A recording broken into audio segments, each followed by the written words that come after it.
Okay, sorry about that, guys. Apparently, there was a glitch in the StreamYard setup. As soon as I go live, it starts screwing me up. But anyway, welcome to HWAD, Hollywood After Dark. That is the name for it. Obviously, no, we're good. We're live. You guys can hear me now. Okay. There was some problems there with StreamYard. That wasn't me. That wasn't me this time, guys. I swear to God, it wasn't me. No boomer tech tonight. I'm on it. But anyway, let's get into the quickness of the evening. I got to make sure I do my quick announcements in the beginning. First off, I want to give a shout out to all of you wonderful, beautiful, lovely channel members keeping this channel afloat during all the hard times of YouTube as we come into the fall. If you guys want to get your name on this list, want to be part of the channel member club, you can do so. Link below in the video description. It's all good. Really appreciate that. And also, this month, we are going to be giving away Howard the Duck 4K. That is, you guys got about 6 more days left on this particular little giveaway. It's going to be a lot of fun. To do that is become a channel member, drop a super chat, or go over to patreon.com/MattJarbo, and you guys can get in on the action over there. And also, one of the things I wanted to have ready for tonight, I was actually really trying to have this ready to post it during the episode, was the new episode of Podio commentary on the Super Mario Brothers movie. This is not the final thumbnail for it, one I was working on. But I'm learning a lot about this movie. It's got a very interesting history to it, and it's one that I wanted to share with you guys. Maybe it'll be up tomorrow. Hopefully it'll be up tomorrow. But in the meantime, that is something to look forward to. However, we are not alone, as always, here on Hollywood After Dark. We are joined once again by Anna Underhaven. How's it going? Another one of the usual suspects. I'm doing just fine tonight. I know I know you are one of the usual suspects. Careful, somebody might get real mad. Oh, shit. And send very passive-aggressive messages to me as a result of that. I get that all the time from people. That would never happen with you. Everyone loves you. Oh, shit. Especially after last night, because you kind of called something last night, too. Yeah, I did, and I uploaded a clip of that, the first Hollywood After Dark clip. I might do some more of those. I don't have a problem with that. I don't have a problem with that at all, because, hey, listen, the more people who clip it, the more people get to see it, and the more people who get to see it are the, then that generally means more people are going to check it out, and that again is quite frankly I'll tell you, man, that was like an episode that you had to be there to like really experience it though. Like we were all like, diving into the trailer for the first time. It was a really memorable moment in like cinema history. I'm glad I could take part in that and be around when that trailer was launching. It was a lot of fun. Because I sat there and I was all like, no Mephisto, yep. It's not gonna happen. And then like you're like, it could be Mephisto, they could be going for the Spider-Man One More Day thing, and I'm like, yeah, but like really, after we went through all the crap with WandaVision and Loki and all that stuff, and then here comes Mikey Sutton, just drops that. So you got to give up to Annie. This is the thumbnail for the video. Thank you. So definitely he was him. I at this point I'm assuming Mephisto's pronouns. How presumptuous of you! Oh my God. Okay, well, cancel Underhaven. Post that in the chat. Oh man, you got me there. Shit, I didn't There we go. Yeah, Geek Studios asking, did I miss something big last night? Yeah, Mikey Sutton came on and confirmed that it was Mephisto that is the villain of Spider-Man No Way Home and potentially Doctor Strange in the Multiverse of Madness. It's one of those things that is really going to be fascinating to see. And I'll tell you what really kind of what got me to as I was thinking about it today, and it's one of those ones where I was like, I don't know. I mean, maybe maybe something.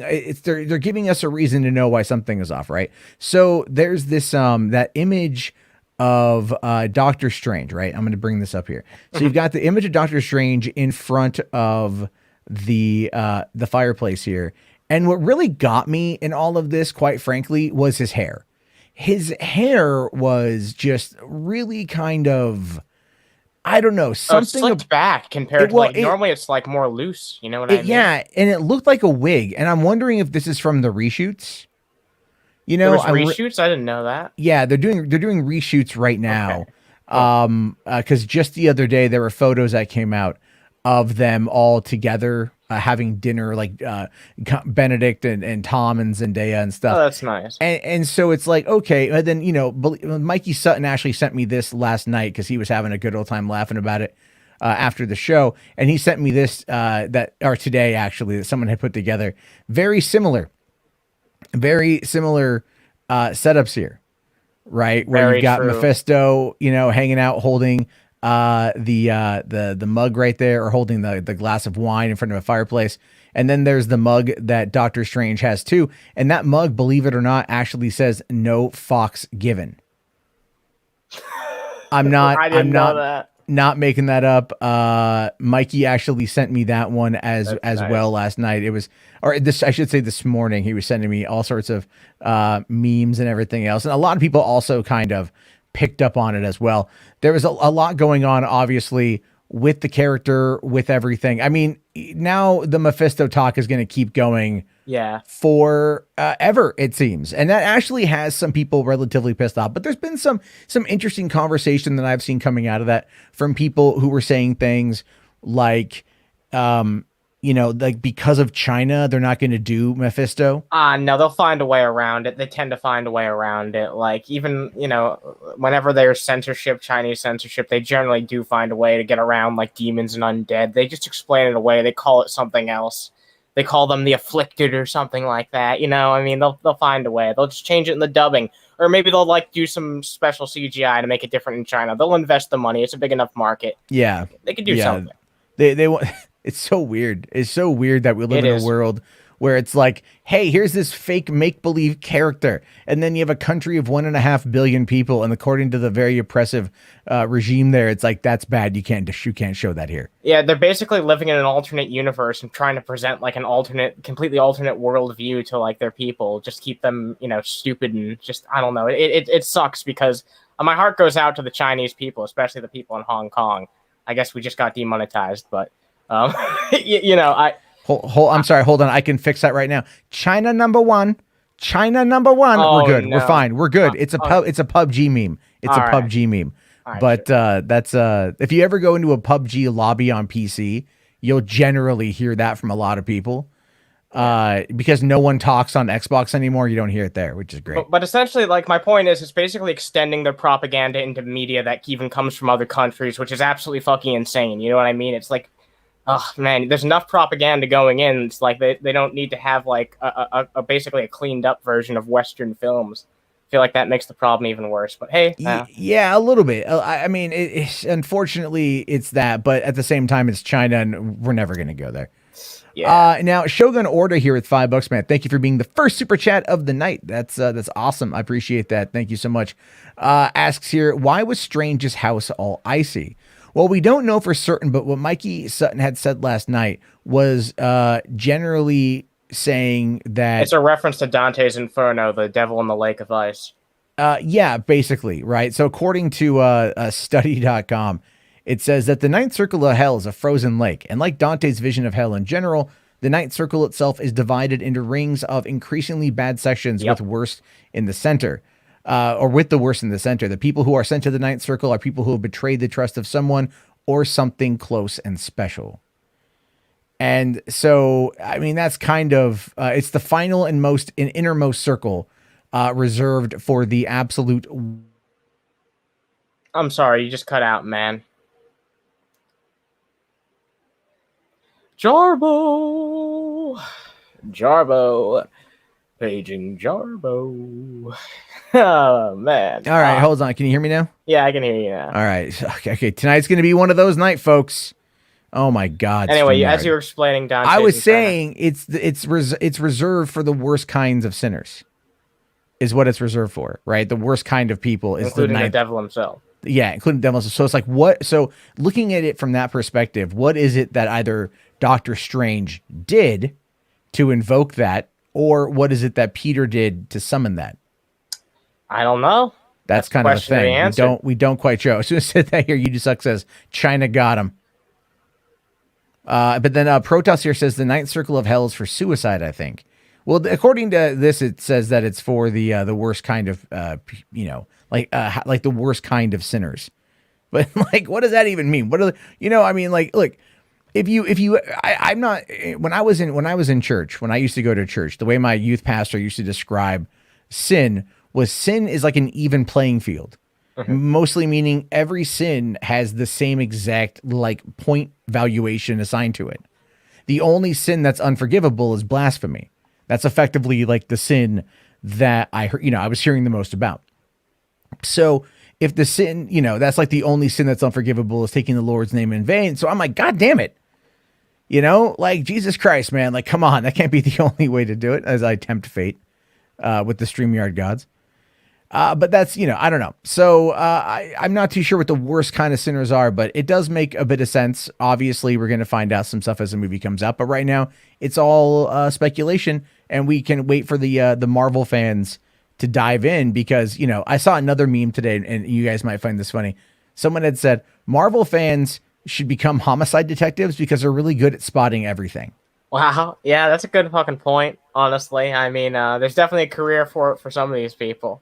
Yeah, like, yeah, right. The people who do like the ending explained videos on YouTube, they're just all like, I weekend as a homicide detective. I keep seeing people being like, "Wow, there's something strange about Doctor Strange." All right, it's like, wow, yeah, yeah, I know. But I think it makes a lot of sense. And that wig was kind of a weird, like when they did the up close shot of his face winking, that wig looked a little bit weird. Yeah, it was clearly a wig. So I'm like, all right. So, I mean, yeah, the CG will fix it there or whatever. Because he looked more normal in the spell casting, right? You know what I'm curious about? Because we see that train scene where he clearly doesn't have his cape. What happens to the cape? I'm always like curious about. And like, is he throwing those trains at Peter?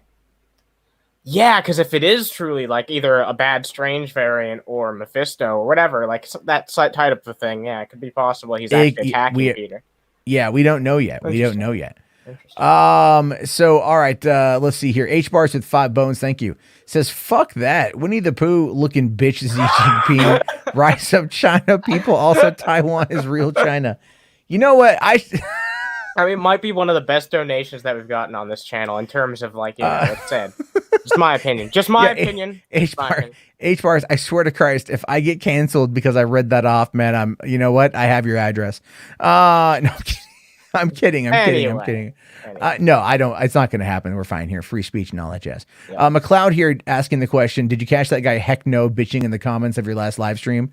Whingy wackadoodle troll. That one is. Wackadoodle. Yeah. That guy. He commented in the comment section after the video was over too. I don't know.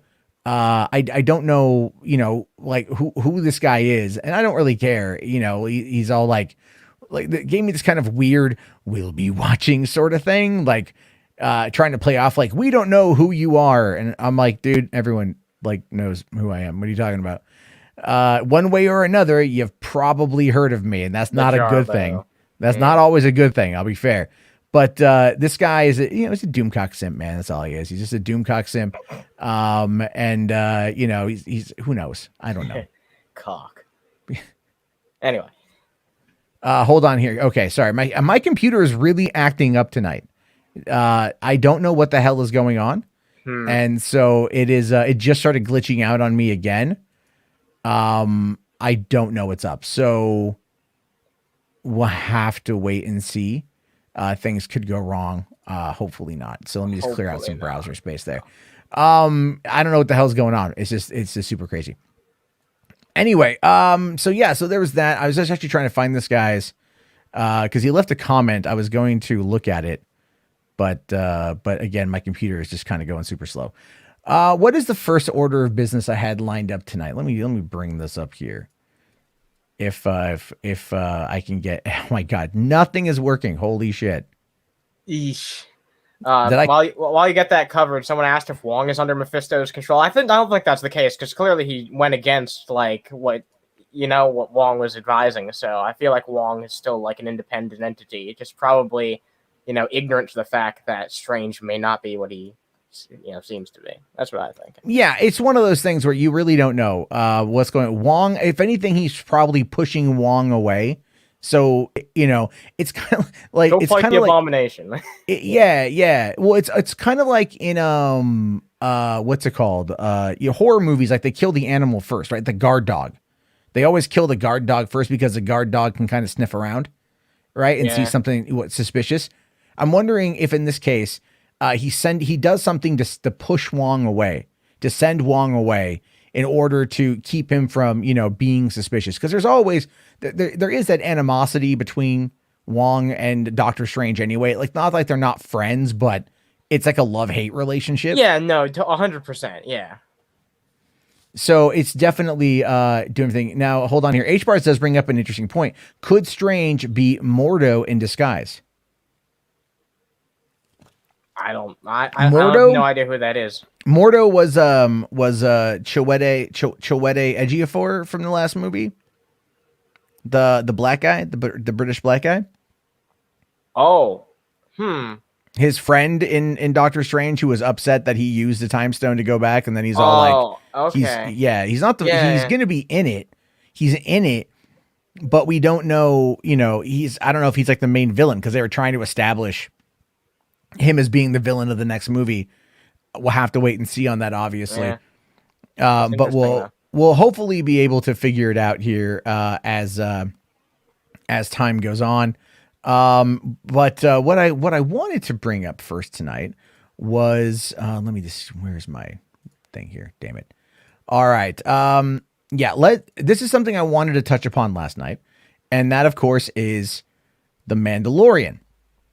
Now, the Mandalorian here has been a subject of great love for this channel, as well as many, many, many, many, many other channels here on YouTube.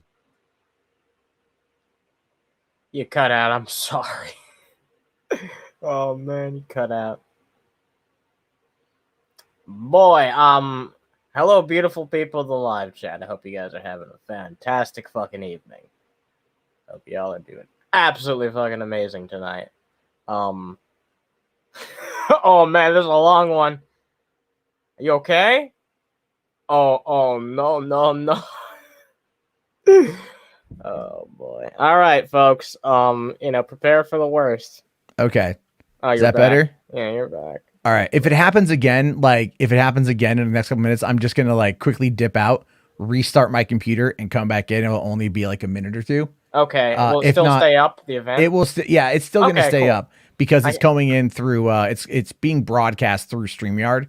All right. Cool. So you should still be able to comment on it if there's a problem. I would hope not. I would hope that everything is there. I'm just sending this is my notes for everything in the private. So if it craps out, keep that there, and I might need you to send that back to me. Yeah, no problem. I don't know what the hell. This is a Wayne's World moment. It feels like it. Wayne's World. This is really frustrating. Again, I pay top dollar for the service, and the service is like, nah, fuck you. Anyway, so according to Star Wars Only 2 here, he says that Star Wars The Mandalorian will end on its 3rd season. Now, this caught me by surprise last night. It feels kind of iffy, but he did summarize it here by saying that this doesn't mean that the story is over in any way, but the series is coming to an end with this next season. I'm told Jon Favreau and Dave Filoni will continue this through a new series like Ahsoka and Rangers of the New Republic. That's my prediction. So, and that makes logical sense to me, but anyone could just claim that. Is this a reputable source? Has this person gotten things right in the past? I know Star Wars Only 2. I know things about him that I cannot repeat publicly. Okay. About I should say about his personal life. Mm-hmm. What he has access to. Oh, okay. So I don't want to dox him. I don't want to give anything away. Yeah, no, that's fine. But we do talk, and we have actually discussed going to Galactic Star Cruiser together, bunking up, getting other YouTubers to pay out the $1,500 a person to go for 2 nights. You know how it is. You know how all that is. So.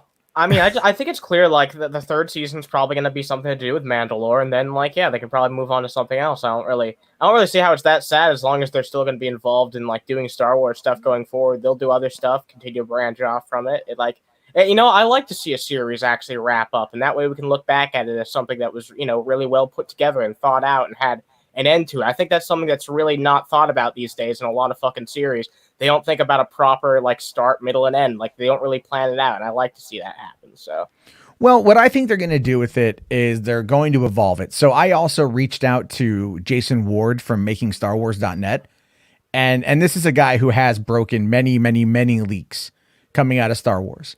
Mm-hmm. And I asked him, I said, so what do you know about this? And he's like, I don't know anything about it directly, but it seems about right.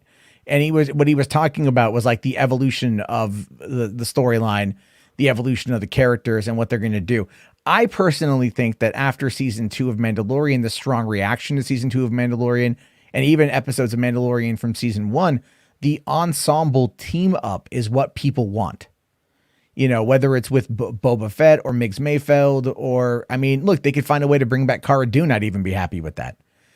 And I think that, you know, or Grief Karga or whatever, you know, there's a lot that they can do, a lot of characters they can bring in, obviously, with Ahsoka and Thrawn and potentially Ezra Miller, and a lot of other characters that they can play with. If they start bringing in Rebels characters, you know, if we start getting like the clones, if we start seeing Rex, old man Rex, you know, that is going to be something that they're going to really be able to play out there. And I think the Heir to the Empire, because it's a trilogy of books, I would assume that they're not going to do the entire series, the entire trilogy of books in like one movie or one endgame scenario. It's going to play out. Sorry, Ezra Bridger. Yes, I said Ezra Miller. Yes, Ezra. Thank you very much.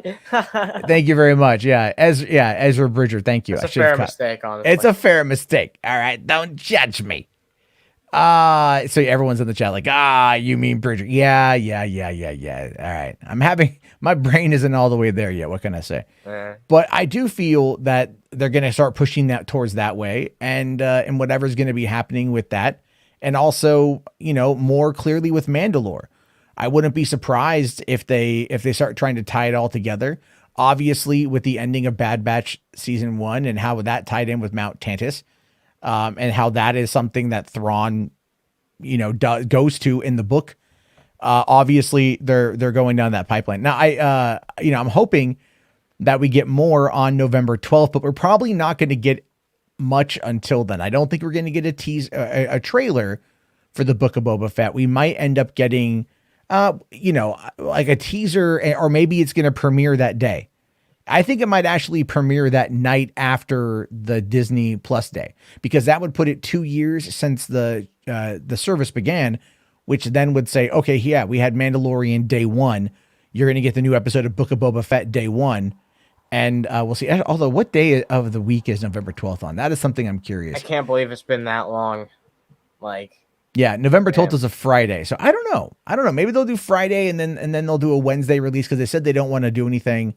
They don't want to release on Fridays. They want to release on Wednesdays for everything. I don't know why.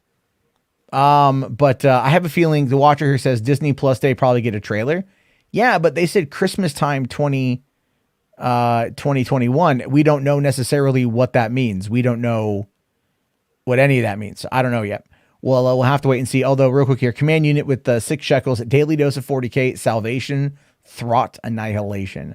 All right. Hopefully we can get to that tonight, man. I have a hard limit of about 11:30, 11:45. So I gotta be out a little early tonight. Can't do those 3-hour streams. Those are killing me. Those are absolutely freaking killing me. But I think I'm okay if they want to end it, if they give it a proper ending. Maybe we get a Luke and Grogu series. Who knows? I mean, it looks like they're expanding out they're expanding out the different shows, and they might be trying to approach it from the same way Marvel is doing it with the Marvel shows, which is those are meant to be seen as limited series. Not everyone is going to get a sequel. Some of them are going to get sequels like Loki, but Falcon and Winter Soldier is leading into Captain America 4. Serves a very specific purpose, yes. Exactly. So if these start serving specific purposes, and as they start moving towards making, because keep in mind, like there's the estimated budget for Mandalorian is about $15 million an episode. So that's a lot of money per episode.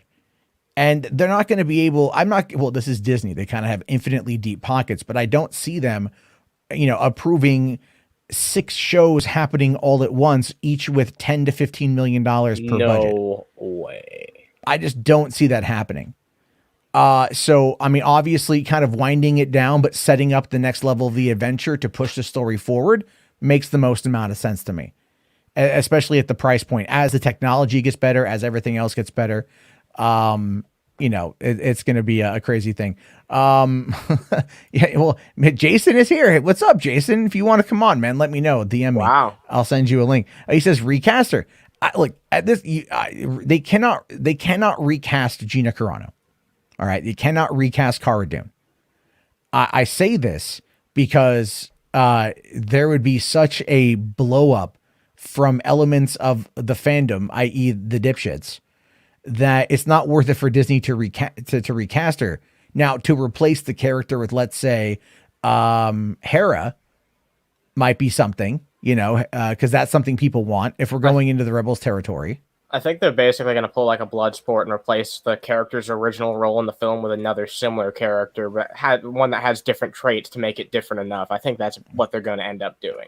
Yeah, which is almost like, it's almost insulting, to be honest with you. If you think about it, it's almost insulting to do. What else are they going to do? That's the smartest move. Like, it's going to have recasting is going to be, it's too controversial.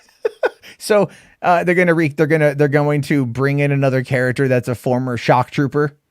No, like I said, like they'll make it just different enough so that it's not like too fucking. They'll replace her with a Mandalorian.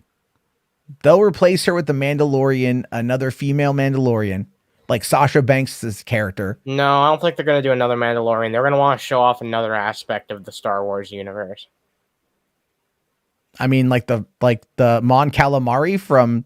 Like it'd be a Mon Calamari. No, like I don't know, like maybe like I don't know. I have absolutely no idea. But what I do know is I think it would be kind of boring just follow another Mandalorian. There's already enough Mandalorians that we can follow. So well, okay, that makes sense. I mean, I think like it could be. Yeah, I don't know what they're gonna do. What I mean by that is like Cara Dune she wasn't really in it that much. To be honest with you, she really wasn't in it that much. She was in it and she was, heavily promoted, but she didn't even pop up in season 2 until chapter 4 of season 2. And then she only kind of really had episode 5 when they broke out of that refinery or that prison complex on Navarro. And then she showed up again with the second to last episode and the last episode. So she was only really in like a couple episodes. It wasn't that big of a thing. And even in season 1, she popped up in episode 4. She then returned in episode 7 and episode 8. So she was only in it for a couple episodes. Yeah, honestly, like I like the character did leave an impact. I'm not going to say that she wasn't memorable at all, but I mean, in my opinion, Mayfeld left more of an impact on me. Like, and he was in the last episodes. He was in like what 2 episodes? 2, right? Yeah, 2 episodes. Yeah, and he was more memorable than her character, in my opinion. Maybe it's the actor, but well, I mean, a lot of people were really shocked that it was Bill Burr, and then because Bill Burr famously hates Star Wars. He doesn't hate it now, by the way. Like that's gone away. But he famously disliked Star Wars beforehand, and that was kind of the whole joke. Like, a lot of people don't know that, but they were at a party. Favreau and Bill Burr were at a party, and Favreau approached Bill Burr. They were talking about it, and Favreau's like, hey, do you want to have a part in this show? And then Bill Burr's like, I don't like Star Wars. And then Favreau's like, yeah, that's the funny part. Like, just come on in. That's the funny part.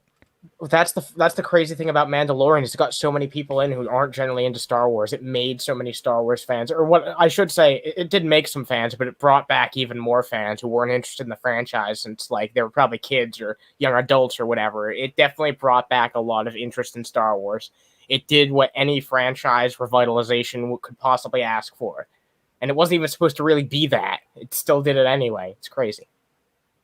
Yeah. You do suck here says new character Dara Koon. Dara. Oh. There we go. No, there I'm not going to say that.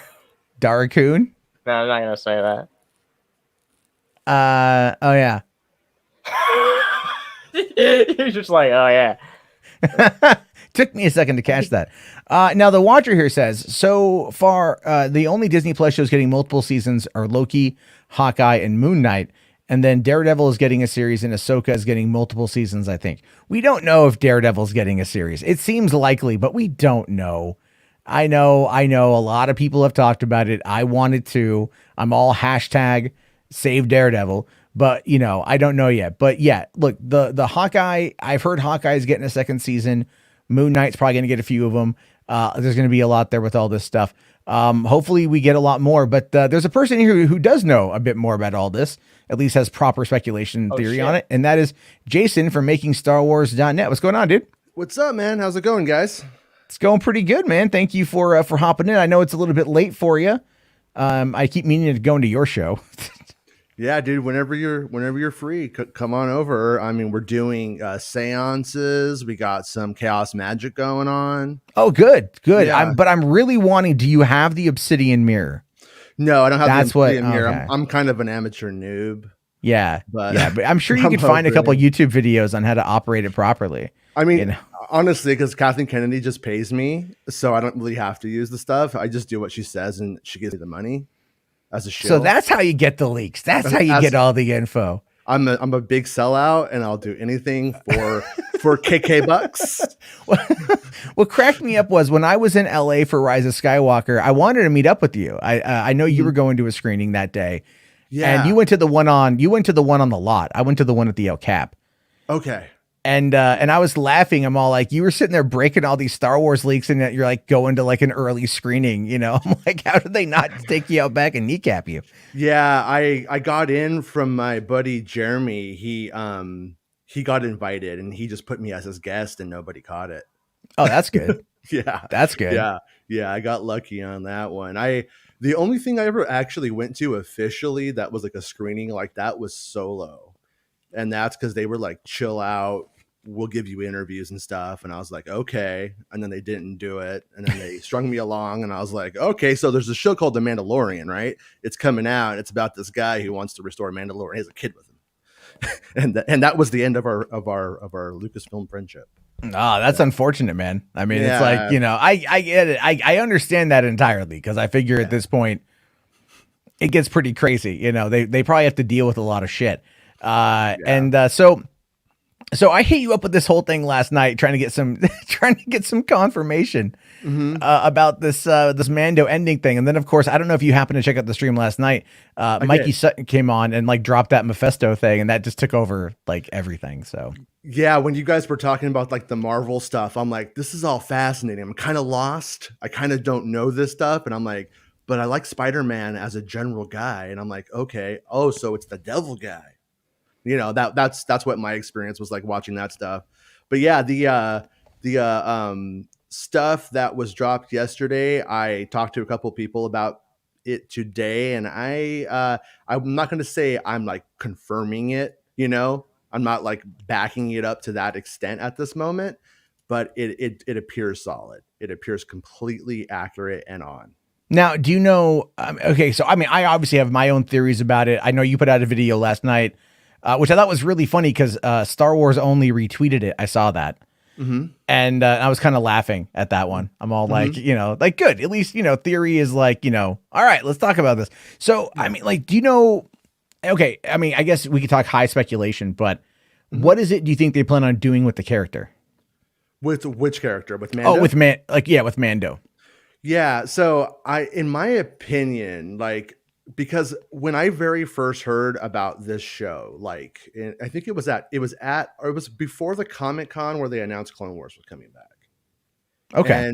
And I didn't release it right then. I released it after. But when I heard that, what I was told was the series is about the restoration of Mandalore, and he ends up with a kid who tags along.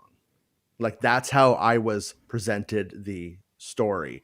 And my assumption at the time was, oh, the kid's probably like the heir to Mandalore or something like that. And then I had the stuff about the Razor Crest having the carbonite thing, you know, and they're like, and they kept telling me like wink, wink, it's really special cargo. So for a time I speculated that the show was about the heir of Mandalore from the Clone Wars who was like frozen in carbonite or something. I'm like, this sounds crazy. I don't know what to make of it. But the one thing I had was it was about the restoration. So so my speculation is we get a King Conan ending.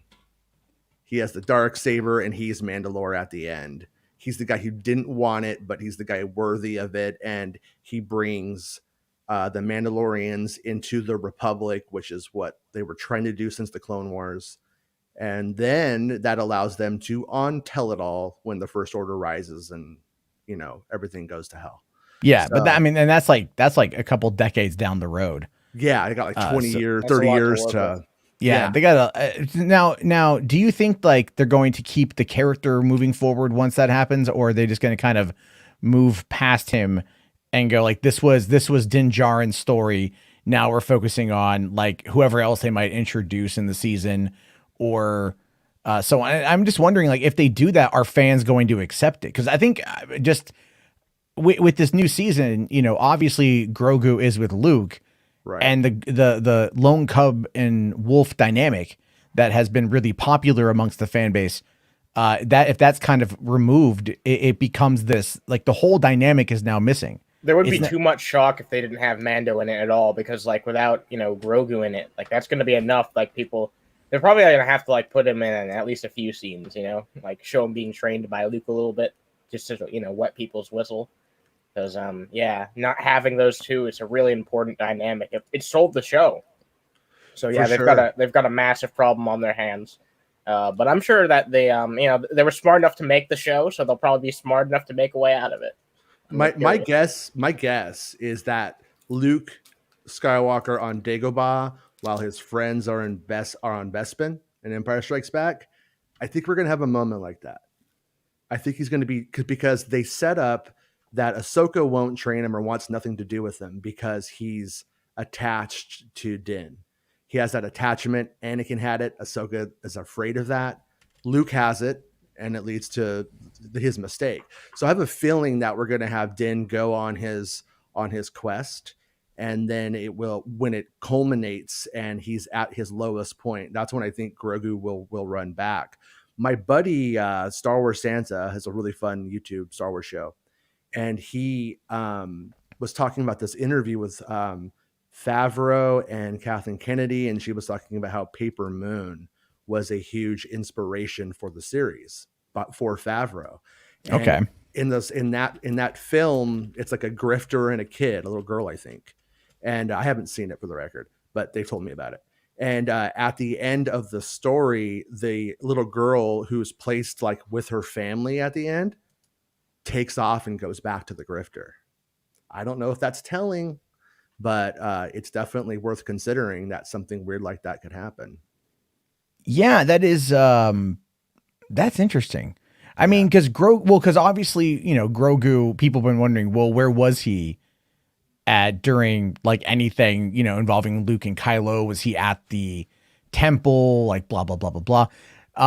What I'm curious about is like, do you know if we're ever going to get anything about how Grogu got out of the Jedi Temple on Coruscant? Right. Yeah. I was thinking about that the other day when the Bad Batch was ending. And I'm like, that just seems like the best place to tell that story. How the Bad Batch saved Grogu in the aftermath, I think that would be one way of doing it. I think if they tied it in, it would definitely I think a lot of people would really like it. There would be some who complained, obviously, that like, oh, they're just trying to connect it together too much like Marvel. And it's like, yeah, the highest grossing films, sure. Yeah. They're not about trying to make money. So I think I agree with you about your speculation there about where Mando will end. What do you know? I mean, have you heard anything about this Heir to the Empire thing? Do you know if that is what they're building towards, or maybe what's going on post like this next season? My hunch is that they are laying out stuff from the expanded universe that people like as callbacks. Okay. And that it's going to sort of seem like it. But from what I've heard or what I think is happening, I don't get the vibe that we're moving towards Heir to the Empire. And until we know for certain that like a Mara Jade show is coming, that they're reconfiguring Mara Jade into this canon, I just don't really buy into it too much, honestly. It's gonna be difficult. Well, I mean, the name drop of Thrawn in that timeline, I mean, it kind of only really means like to people who are the EU fans, that really only means one thing. But to people who are the Rebels fans, that could mean something totally different just because of the way Rebels ended. Well, and we have 3 Thrawns at the moment. Like we have Thrawn in Rebels, we have Thrawn in the Legends books, and we have Thrawn in the I think it's called Ascendancy. It's been a while. But, are those the new novels by Timothy Zahn? Okay. Yeah, and he has more. he's more of the vibe I'm getting from it. I haven't read all of them. Is that he's more of just an anti-hero. He has his reasons for being, the guy that he is, kind of story. And yeah, so I'm not really sure if you can marry all of those things and make all three factions of the Thrawn fans happy in that way. Oh yeah, It doesn't there's like seem no likely. way. Yeah. I don't see that happening at all. There's too much there. Yeah, and then a live action Thrawn though will be the definitive Thrawn, because that's what everybody's going to see, and that's whether if they make him a bumbling Marcus Brody idiot from Indiana Jones in this, that's going to be what people know Thrawn as once he's in live action. At least that's my vibe, is that once things hit the screen in that way, it's pretty much cemented. Well, I don't think that if they were gonna, I mean, if Filoni had brought in Thrawn for Rebels, I don't think they're going to go Marcus Brody approach. No, and I'm kidding. I just mean like whatever the general personality that they give him. Like, okay. Is it going to be the imperial alien guy who was trying to save his family from the Grisk, or whatever they're called? Is that going to be the vibe that we get from him, or is he just like, I play 4D chess and I'm a tactician for no reason, post Empire? Like there's things about the character that don't really make sense, and that's what they've been trying to work on, is like, what's Thrawn's motivation? Why is he this dude? And so I don't really know what to expect. A part of me like is super excited to see Thrawn in live action. Another part of me kind of just doesn't give a shit. Okay. I understand that. I understand that. I think it's one of those, it is kind of one of those things where, a lot of people have this, you're right. They have an idea of what Thrawn is. They think he's either going to be, they have him from like the original books. And then also the younger audience has him from Rebels. And then whoever's reading these new novels now, I'm assuming are probably a lot of the same people who read Rebels, and the fact that Timothy Zahn was brought back. I don't view that as being a coincidence, right? That he was brought back. I've always thought like, all right, if they're going to be putting the Mandalorian, cause I've never read Heir to the Empire, but like, I kind of know the general gist of it. Yeah. I know it takes place 5 years after the events of Return of the Jedi. Mandalorian takes place 5 years after the events of Return of the Jedi. Right. I don't think that's a fucking coincidence. Right.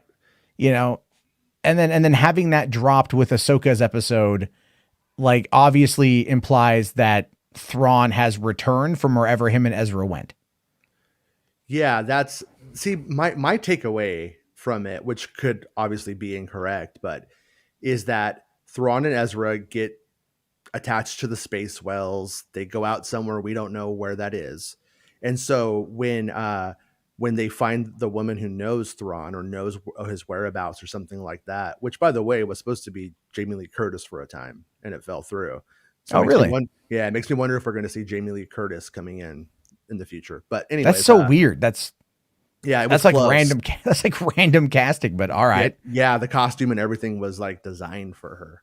But and we don't see her die, the character, because she wasn't going to die. It was going to look like Ahsoka killed Jamie Lee Curtis, and then she didn't, for the next series. But anyways, excuse me. I think she's trying to find Thrawn to find Ezra. But if they go that route of these guys called the Grisk, it's like in the EU they had the Yuuzhan Vong. Yeah. It's essentially a reconfiguring of that idea. So these Grisk characters are going to attack the Star Wars universe that we know. And so basically there's sort of an implied story here that Ezra and Thrawn have had a reason to work together during that time. They're going to discover what this is, and there's a bigger threat. And I'm assuming that the Ahsoka stuff is going to tie into that, but that's an assumption. Yeah. Based upon what Kathleen Kennedy had said at the Investor Day, they are building towards like an end game type scenario. Mm-hmm. And that just seems to make the most amount of sense. Like, I think, it's a successful strategy for Disney or for Marvel. Right. And, there's been the rumors that kind of Kevin Feige kind of stealth produced season 2 of Mando.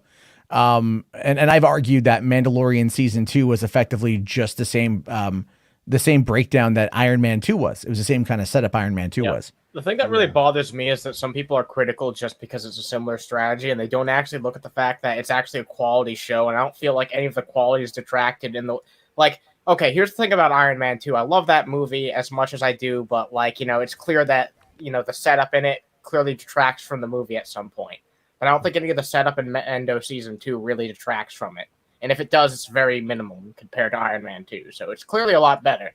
So I don't have an Well, issue because with it. they had a lot of time True. to there's a lot more time there to kind of expand upon it. Yeah, that's But it very did true. feel like every other episode was an introduction Yeah. of a new character that's going to build towards, Star Wars version of the Avengers. Yeah. And there's That's nothing wrong with that. no, there's totally not. And that's what Rangers is going to be. And Is now what's going on with that? Because there's been the rumor that it's been taken off the production schedule since the Gina Carano thing. yeah, I've heard the exact opposite. Oh, okay. Yeah, what I was told was that Favreau's going to write it, and when the trades reported that it wasn't in production or it wasn't in active development, that's because he hasn't written it yet. And Okay. yeah, and they were going to finish the current seasons of shows that they're doing, and then he's going to write it, and they're going to start producing it. And when I first inquired about what was this show, what was going on from some friends, I was told that Timothy Oliphant was the main heart and soul of the show, and that all of these other characters who were also Rangers would be brought in through him. So he's our Mando. So Gina Carano can fuck off or come back, get recap, whatever. It doesn't matter. Oh. It's completely irrelevant. So that's what I've always heard.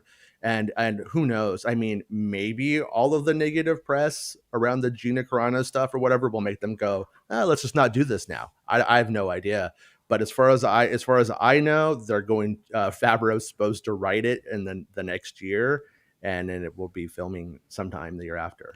I would assume that by the time they announced it, it was probably already pretty deep in the development cycle, because usually those things are they already had the artwork done, and it was already during Mando season 2, and they were plotting everything out. But I mean, there hasn't been. I think what they said, Ahsoka's going to start filming here pretty soon.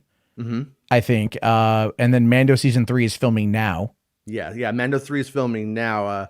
This week I released some photos which is also very strange to me, but we go back to Navarro. Okay. I mean, well, it kind of makes sense to keep going back to the familiar territory. Star Wars is always pretty good at that. Yeah. Like, what was it? The ice planet they went to in the second episode of this season was the same planet from the pilot episode. Right. It's like, all right. But then again, I think that was maybe one of the biggest problems with the season, or with the show in general, is like, it's only taking place in a small pocket of like the outer rim.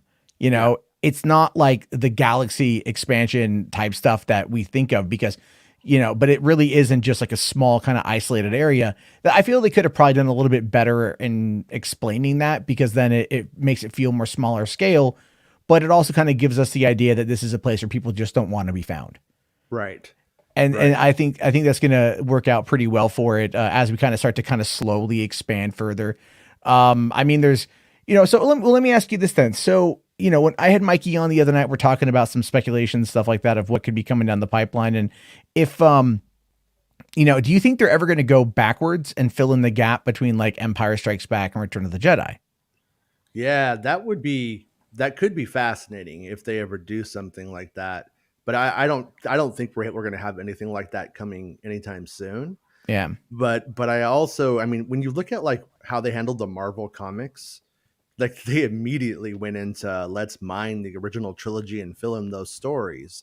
And so they do kind of run into a big problem with that if they want to keep their publishing business alive, if they want to keep it active and like, hey, this is all canon and it matters. Because how do you go tell a bunch of Luke, Leia, and Han stories if you wanted to, in that era, for instance, when the Marvel comics have already laid out what they do? So if they do it, it's going to have to be like random new characters in that time. Yeah. that aren't them, you know. Well, I get that, because I mean, I know you've got like the Star Wars comic and the Vader comic and all that stuff takes place after A New Hope, so filling in the gap between A New Hope and ESB. But I mean, the big one, I think, if they do, because I mean, look at this. I mean, everyone, you know, they went back and they did Rogue One, original characters, but it had a pivotal impact on A New Hope. Like, we got that lead-in story, and people love it. You know, people really love it. They love it more than a lot of the other Disney Star Wars films. It's definitely the most well-respected. It really is, because you know what? It was pre-Last Jedi. And Sure. so, you know, and it maybe had the benefit too of like Carrie Fisher dying like just days afterward. And, you know, there was a groundswell of support for Star Wars. But you know, what about like, because we talked about this tonight, what about Shadows of the Empire? Because that's a big thing as well. That's a big event. You know, that was kind of like an event before there were events for at least Lucasfilm. Yeah, it kind of feels like what the comics are doing right now, though, is sort of like Shadows of the Empire, the comic book series. I mean, but they're doing it in such a reconfigured different way, where they brought back like Kira stilling Han and Carbonite and stuff, you know, and it also tells me I don't think we're going to see Kira. I wish we were, and I hope I'm wrong, but I don't think we're going to see Kira from Solo and anything. No, that sucks. Yeah, I mean, if they're putting her in the comics, just makes me think not. Well, I mean, look, Amelia Clarke, though, she is entering into the Disney family with Secret Wars. Or sorry, Secret Invasion. So she's entering into that one. And then additionally here, like, this is my theory on that one, is Game of Thrones had like such a divisive ending that not anyone who's come out of that show has really gone on to like be in anything like major yet. I know Kit Harington's in Internals, and you know, Amelia Clarke is going to be in Secret Invasion, and again, that's going into like Marvel territory. But other than that, like, you know, you're not really getting much. Sophie Turner just didn't really, you know, she tried her hand with Jean Grey. That kind of crashed and burned. That's all done and over with now. Right. Richard Madden. Oh, hey, what do you know? He's also in Eternals, but he died off in season 3 of Game of Thrones, which was a long ass time ago. And so he hasn't done much since then. And even like, you know, I think the biggest actor to come out of Game of Thrones obviously was, Peter Dinklage, who again hasn't really like, he's done some smaller stuff here and there, but he hasn't really kind of like, you know, hit the ground running like he was before. And I'm wondering if the stink from the last season, even though I'm actually like an ardent defender of the last season of that show, I'm wondering if that's just kind of like pushing the prospects away a little bit because they don't want that kind of negative attention. Whereas Marvel doesn't care, because Marvel's kind of too big to fail right now. Yeah, well, like, I mean, I like Amelia Clarke, so I'm not trying to like rain on her parade, but I mean, she was in Star Wars and it failed. She was in Terminator, and I don't think it did so hot. Well, like, here's the thing with that. That actually turned a profit. Did it? Okay. Terminator Genesis turned a profit. It actually did fairly well here in the States for the time. Yeah. And then it did well overseas, but it just didn't do but there was enough, I think, negativity surrounding it to where people were just like, let's move on again. But you're right. She's been in multiple failed, you know, continuations of these franchises. Yeah. And now she's moving over into television, which is not something she hasn't done before, obviously Game of Thrones, but her, you know, some of these actors, like, you know, they don't always do well going from TV into movies. Right. Yeah. And her work on Game of Thrones, I mean, like, I do like her, but like her work on Game of Thrones too, I thought was inconsistent as well. Like, there would be times when I was like, really, that's the take they decided to use for her, you know, on that one. And so it makes me go like, I don't think they have like a strong desire to throw Kira in something, but I do think if they did it, it would appeal to Star Wars fans. I actually think they would be jazzed about it. I think so too, but I also think that the comics inclusion might be as a way to kind of like put her name out there again. Prime the pump, exactly. Prime the pump. Like, oh yeah, no, remember her? You guys liked her, right? She was good in Solo, because I think Solo's an absolutely underrated movie. I love it. Yeah, same. But again, with this Lando show that's coming out, I mean, that could give us a way to look at Kira from a different perspective, you know, if they want to, because I think that's going to be more of like an anthology show, is the vibe I've been getting off of some of the reports. Yeah, I know nothing about that show. Like I was like perplexed. I'm like, is this actually live action? Which I am pretty certain it is. Yeah. But Well, it when was. because Mikey Sutton told me about that on a scoop back from like November 2019. Mhm. And I guess like I was the first person to report on it here on YouTube, and it did Right. nothing. Like the video did shit. Like no one watched it, which is Yeah. fine. It's fine. But then when like Kessel Run Transmissions last year Mhm. dropped that scoop saying that there's a Lando show coming, I'm like, okay, well at least that kind of corroborates this, so I don't look like as much of an asshole. Right. And then you know, then you've got it confirmed via Kennedy herself.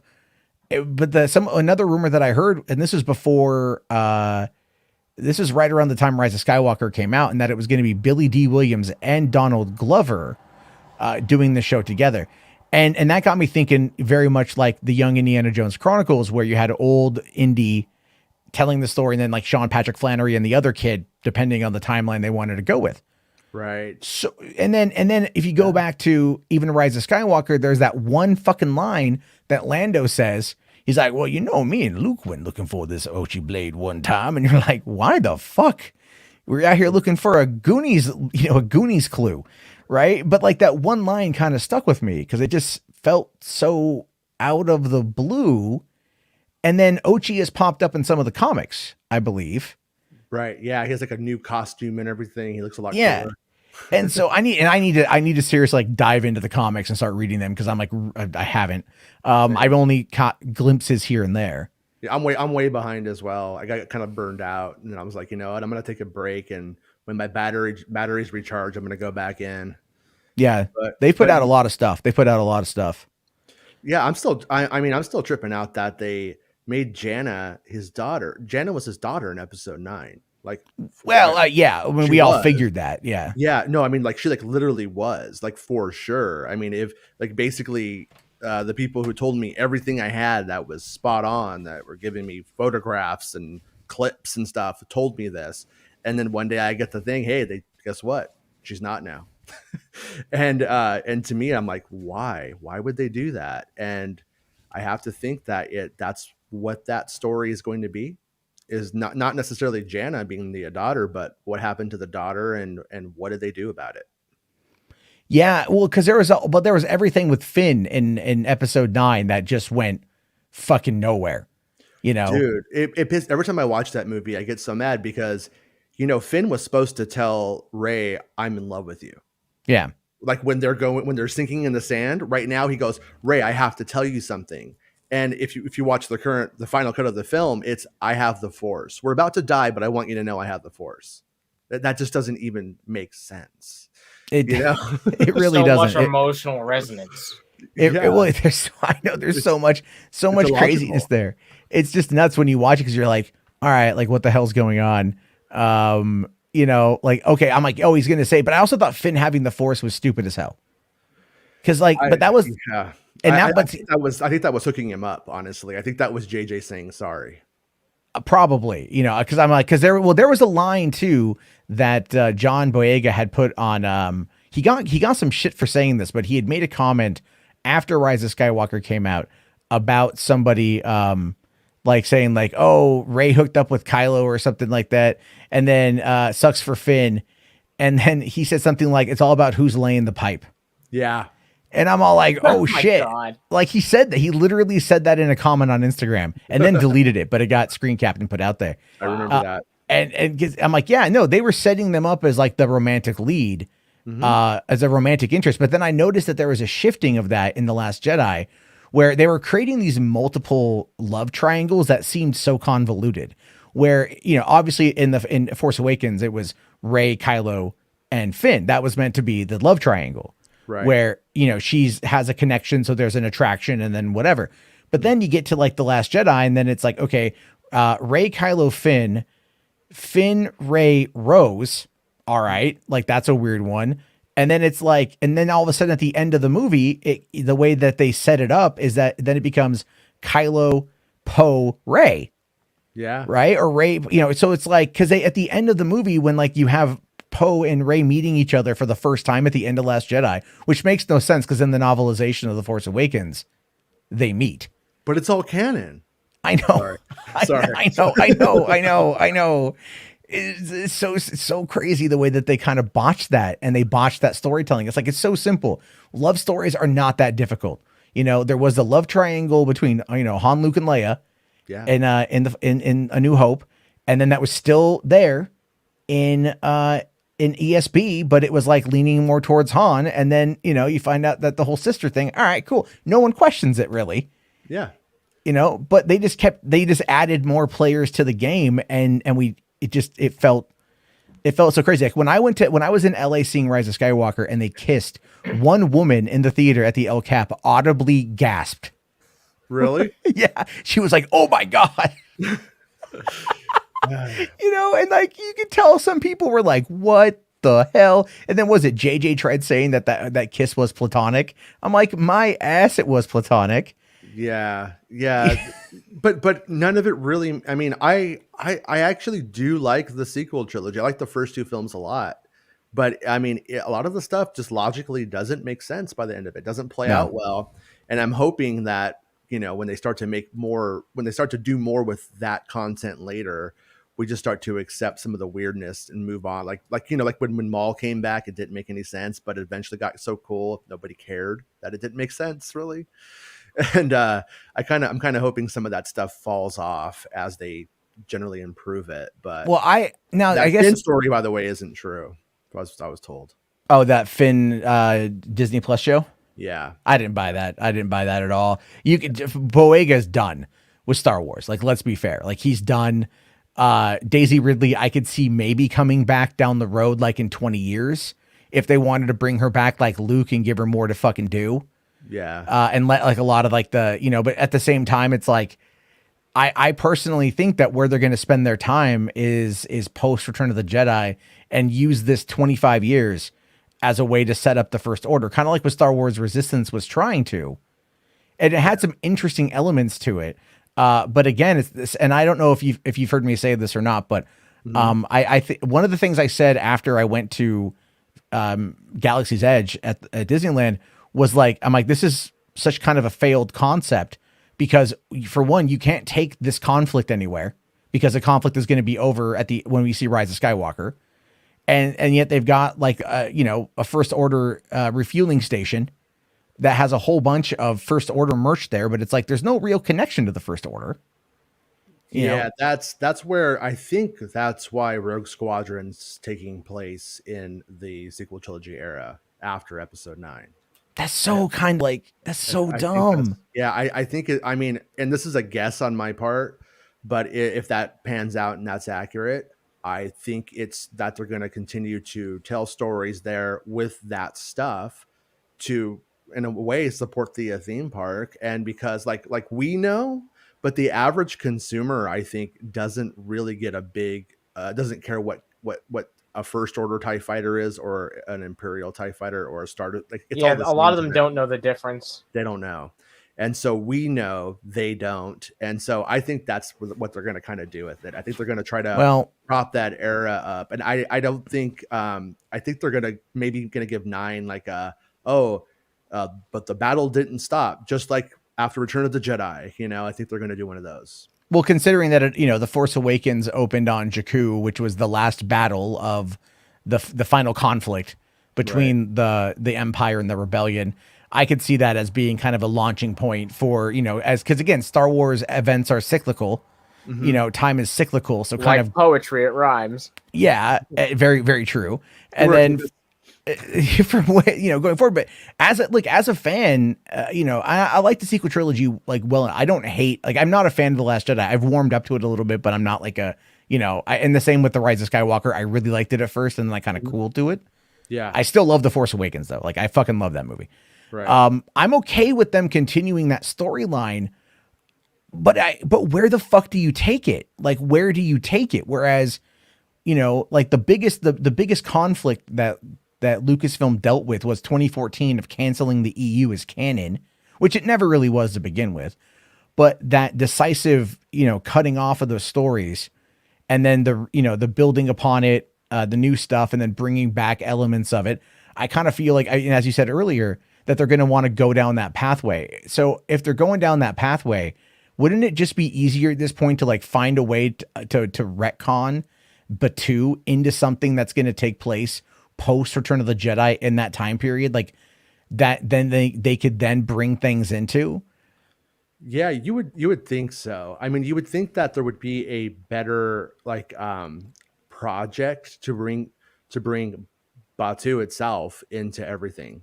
Like right now we only have it at the parks and we have it in a VR game for Oculus Quest 2 that I enjoyed for what it was. It was like fun 3 hours or whatever. But it's like it kind of feels just like a side thing. I don't know. But let me ask you this if it's okay. Yeah. Um, don't you kind of feel like after some time goes by and a little bit of thirst starts to build, or nostalgia for 7, 8, and 9 casts and stuff like that? I just see them bringing back Adam Driver. I just think that and I know like it's like we kind of have this thought like, oh, he won't want to do it either, but they got Harrison Ford back like how many times, and that guy is a bigger actor who didn't want to do anything. They got Yeah. him back a bunch. So I kind of feel like Kylo Ren, or sorry, Ben Solo. I kind of feel like they're that is going to build. I feel like Well, that strong female fan base that it also built with that yeah. barrel chest of his is going to make that something that they're going to want to do. And I yeah, I don't disagree with you actually. So, yeah, I mean, on the Harrison Ford coming back thing, like it was under the pretense that he dies, obviously, Mhm. but for Rise of Skywalker, like he said that it was a personal favor to J.J. Abrams, and I but think that's that not was true. it's not true. Oh no, No, what's the story on that one? no, he was going to be in the Trevorrow film. Oh, So really? yeah, that was just some PR bullshit. Like, oh, it's JJ's my buddy. We're all a family kind of stuff. Not, yeah, it's he was. I knew he was going to be in the Trevorrow film before, while Trevorrow was still doing it, and then the scripts leaked, and Han Solo is in the first draft that was leaked.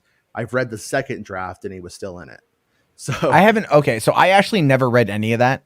yeah, I kind of felt like it was one of those things where I didn't want to get my hopes up, so I just kind of like avoided it.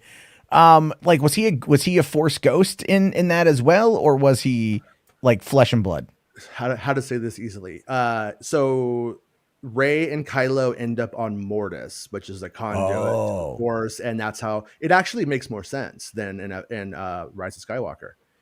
So Han Solo is able to show up to him there, and Han Solo induces a vision, and the vision is actually um, back on the bridge, or not the bridge. You know where he kills him yeah. in Episode 9. They do this like juxtaposition of little boy Kylo arguing with Han, and then him killing Han, and then they finally go like, you got to stop this. And it was okay. The plot of that script is stellar. I really love the plot. The dialogue is laughable, and it's atrocious, to be honest with you. And it was the first draft leaked, and I read the second draft, and the second draft is just has some things changed around. They just changed some planets around and stuff, and the dialogue's pretty much the same. It wasn't that much better. Okay. I So mean, that Trevorrow his high points aren't really dialogue. yeah. If I remember, like some of the complaints about Book of Henry, and then even Jurassic World, it's kind of iffy at times. I understand that, but I mean, if the plot was good and they were going Mortis, that's definitely another connection to the Clone Wars, which is what a lot of people want.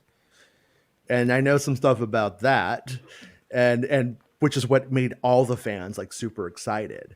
But at the time that was going on, it was like Connolly and Trevorrow had like an idea. Oh, what's the Star Wars afterworld like, or afterlife like? Like, there's this place, and what's it like? They just asked Lucasfilm, and the people at the story group there, the Matt Martin types, are like, oh, there's this thing in the cartoon and Clone Wars called Mortis. Okay, word fill. Now it's Mortis, and then okay, the artists start redrawing Mortis, and it wasn't like it was really, from what I understand, that like researched and like that big, but there was a lot of callbacks. But like I'm gonna say every 2-3 pages of the script is a callback, and it's like, ooh, it would have been very tedious. Like, Okay. I don't know if that gets on your nerves, but I'm kind of like of the mindset, make new moments, don't remind me of Well, ones I liked in the past. And yeah. Well, I mean, go back to Jurassic World.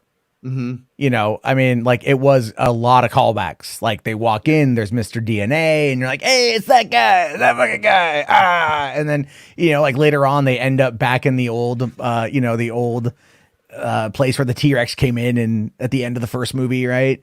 And Yeah. like, you know, like you see like like when dinosaurs ruled the earth sign, you're like, oh, it's not tons of callbacks.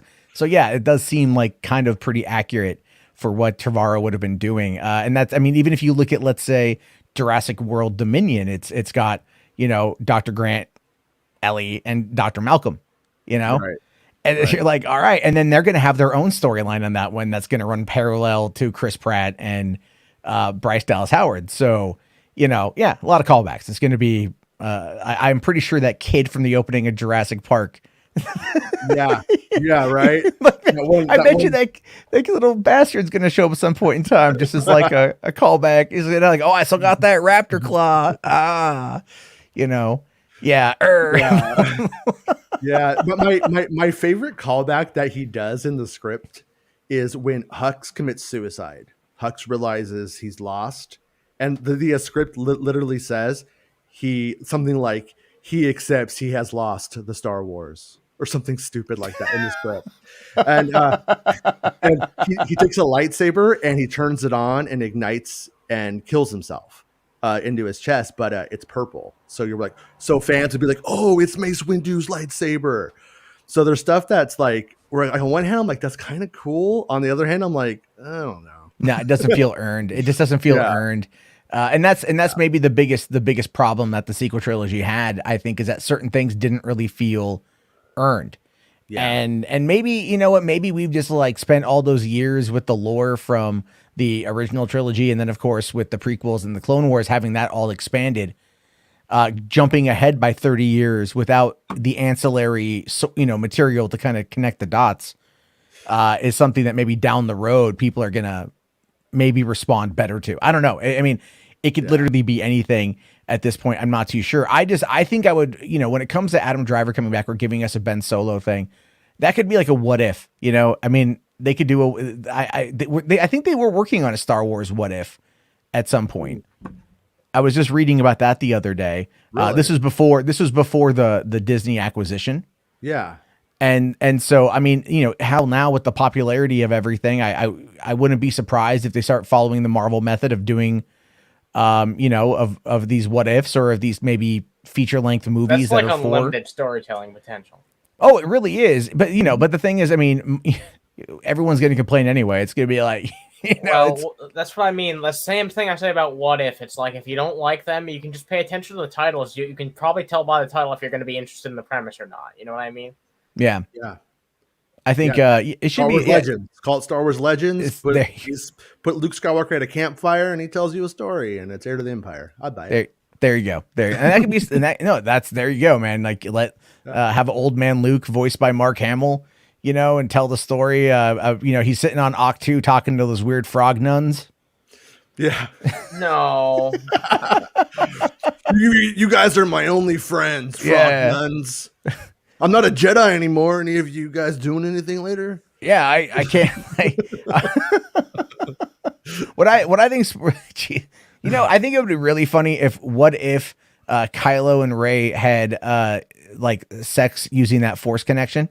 Right. Like that's something I'd like to know more about. I'm just saying, it's just I'm a pervert, so for me it's kind of that part where they reach out and they touch water. Imagine if he forced jizzed on her face. That would have been really fucking. Jesus. Oh, when he kissed her, he got midi-chlorians all over her face. Oh yeah. Oh yeah. I mean, something like that. And then I always felt that scene was really, you're like, oh, they're gonna touch, and they're like, oh yeah, they're gonna fuck. Yeah, give her the old Force nut. She saw. Awesome. She saw. It's gonna be the first intergalactic Force hand job. I mean, it would be. I personally am of the mindset that Boyega will be back, and I think if he doesn't have a really huge hit here in the next year or two, I'd say it's certainly going to happen. But if you do bring back Adam Driver, and Rey and Finn have been having this life together, even if it's not sexual because they're like Jedi, but they've been kind of living this like celibate life together. And then he is coming back. That could be an interesting complication to their dynamic. It could be, but I mean, you need to have a greater story overall. Like, For sure. I personally given looking at how they want to go after China, you know, because they obviously want to find a way to get in on China because the movies just keep losing money over there. Yeah. And I mean, you read about this a while ago where they hired that guy, was it the Majesty the King or whatever his name was? Like, it's a Chinese. Okay, so this happened in 2018, 2019. They wanted to really start telling stories to the Chinese audience. So they made all the Legends books and the new stuff free on ebook for like a couple weeks through Tencent. And the reason why is because like 420 million people a month read ebooks in China. Right. You know, more than our entire population. And then they hired a Chinese blogger who was really popular to start writing Star Wars themed content, but with Chinese characteristics, to build a fan base within that audience. And I haven't read anything that this guy has put out. I haven't heard much about it since then, but this was a publishing initiative through Tencent as well. And obviously, like, I mean, you can see the through line with this is we need to establish a type of fan base in China that can connect into the prequel trilogy, original trilogy, sequel trilogy. Like, they need to get that through line. So, right. and then like the next year they go, oh, we're doing the High Republic 200 years before the Phantom Menace. And that's going to allow for a lot of storytelling in this time. That's going to start moving itself forward to connect in, because eventually they are going to tie it into it. Right. And my thought was like, well, what if they're using this as a way to like get China interested, and then China can then play catch up as they adapt all these stories to these new fans that are now going to be kind of going on this adventure that eventually is going to connect in and could then potentially open up the popularity. Yeah, this whole thing is like fascinating to me because I don't know how it washes out. I don't know how they make that work. And I'm not an expert on Joseph Campbell, but I know Joseph Campbell. And Joseph Campbell was, I think, pretty clear about how like Chinese people and Europeans have different mythologies. It's a whole different structure. And he wrote books specifically about those differences. And it makes me go like, how do you make the monomyth, work for two cultures that share a different like base structure of how that goes down? That's just completely different with different symbols and stuff. And that's where I'm like, and that's only if you buy into the Joseph Campbell stuff. I mean, to an extent, I think it's accurate, but to another extent, I think a lot of those stories, a lot of things about monomyths and the myths that survived that Campbell props up and that Carl Jung talked about were really they were compatible with power structures at the same time. That's another reason why they survived. So if that's correct, then maybe they can do it, but I'm a bit pessimistic. Well, I mean, I look at it as being more of a way to kind of tap into that. I don't want to say culture, but like tap into that market, I mean, and they've done this with like movies like Iron Man 3, where they shot additional scenes that were specifically for China. And obviously, like even looking at this, like, Spider-Man Mephisto thing, or, whatever they're going to do with this, they can't call him the devil for China. So they might change it to like Craig, who knows, it could be anything. And then I get that, like, even then, what was it? Alien Covenant, right? The xenomorph had like 90% of the xenomorph in the movie was cut out. That's that's how they got around Chinese censors. China and so learn how to party. Come on, China. That's the best part. Yeah, that's the best part of those movies. And that is probably like what Disney is now working on. Now, I do agree with you though about trying to maybe move the movies into the sequel era because of the park, and now with Chapek in charge. Because I think that is something really worth looking at, is how, Bob Chapek is very hated by a lot of the parks fans because of how he runs things. But, one of the guys, Skywalker Brian, hangs out here. He was telling me that Chapek is a really big IP miner, and he just likes to make sure that the IPs are in the parks. Right. And if he's bringing in all these money guys, to take over when Alan Horn steps down from Walt Disney Studios at the end of this year, he's going to replace him with someone who's a money guy. There's all the reports of them taking away the power from the creatives. The money guys. But I mean, if you think about it, like it makes sense business wise. They're going to walk in and they're going to go, all right, we need to, this isn't making money. This isn't making money. This isn't making money. And if you've noticed, a lot of Disney animated shows in the last year have started getting canceled. Right. And then, so it's like, all right. And they're doing other crap now that just feels ridiculous on the animation side, but whatever. But I'm wondering, like, if they're going to look at, because, Chapek was overseeing the parks with Star Wars. Is it not ironic that Disney doesn't care about animation anymore? The thing that literally made them what they are, a household name, and they just don't even care about it, have no regard for it, at least not 2D animation especially.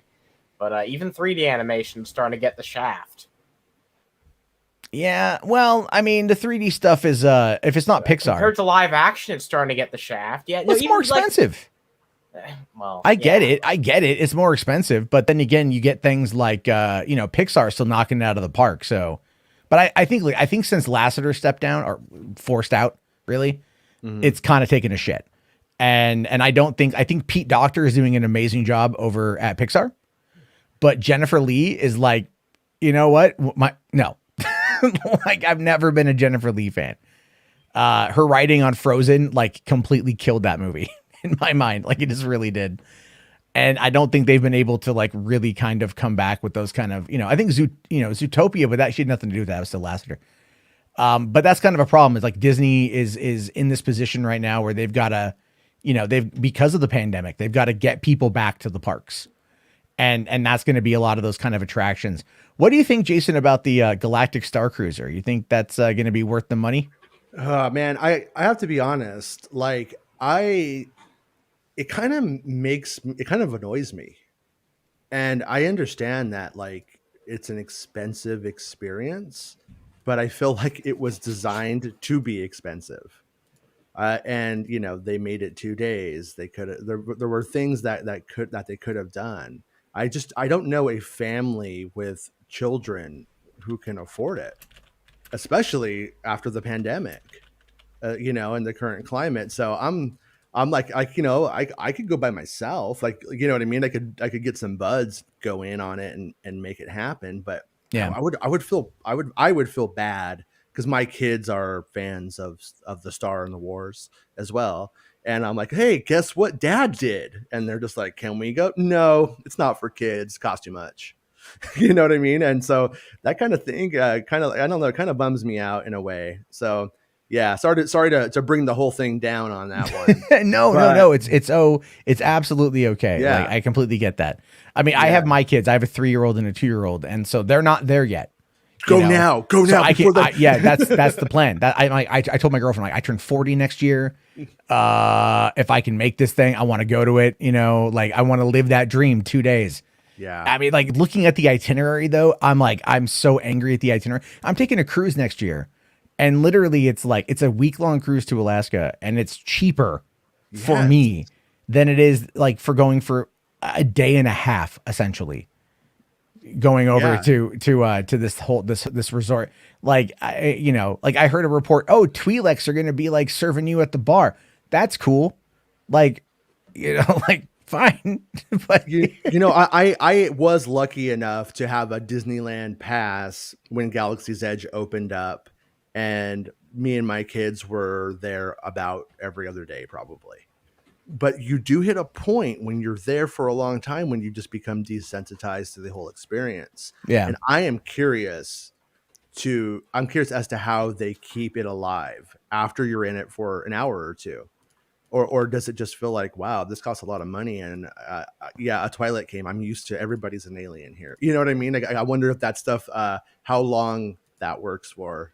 And I hope it does. And I hope the people who are paying that much actually, get an experience they'll like never forget. But no, definitely. Like they should be getting their money's worth. Big time. But it's like, do I take my kids to Galaxy's Edge or do I take them around the world?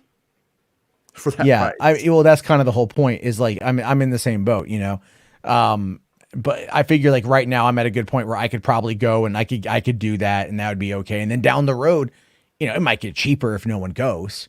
True. And then, but I also am wondering too, like, and we really should probably move on. There's like, I got like a few other topics to cover tonight that, we are like way behind on, but it's all good because I enjoy having you here. Thanks, but, man. like, I'm wondering like, if there is this rumor that there's been like this kind of fight between Iger and Chapek, because Iger's still the, chairman of the board, at least till the end of the year. Right. And Chapek is overseeing things, but like, if there's been this pushback, it seems kind of internally. And I'm wondering like if Iger doesn't step down at the end of the year, if he extends, or tries to extend or whatever, I'm like, okay, if, at that point they're trying to push Chapek out. Like, I think they would try to forcibly remove Chapek. Because I think there's no love for him. And Iger, despite his flaws, of which there are many, Sure. he at least was able to establish relationships with the creatives and the heads of all these departments. He honestly took Disney Animation and the movie department and everything else to like fantastic new highs by who he put in the positions.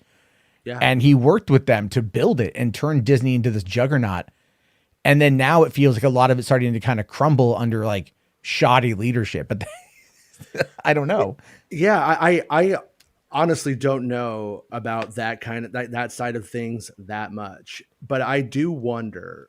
Number one is that I think Iger wants to go from what I've heard because of the current situation. There's not really a lot of good reason to stay for him. Yeah, and so I don't know why he would want to return or why he would want to keep doing, get his old job back, so to speak, when you were in the pandemic, and it might go on for another year. I mean, I keep hoping it's going to end, but you have kids, what it's like you get vaccinated or whatever, but you're like, oh, my kids aren't. So it's yeah. like, Well, we're worried about that. Yeah. Because, they're so young, like, we take them to the store and, my 3-year-old doesn't, like, in the state of Washington, the governor has put a mask mandate for everyone 5 and older, regardless of vaccination status. Okay. And so even my 3-year-old, we put her in a mask and she's perfectly fine with it. She has no problem with it. And like, okay, cool.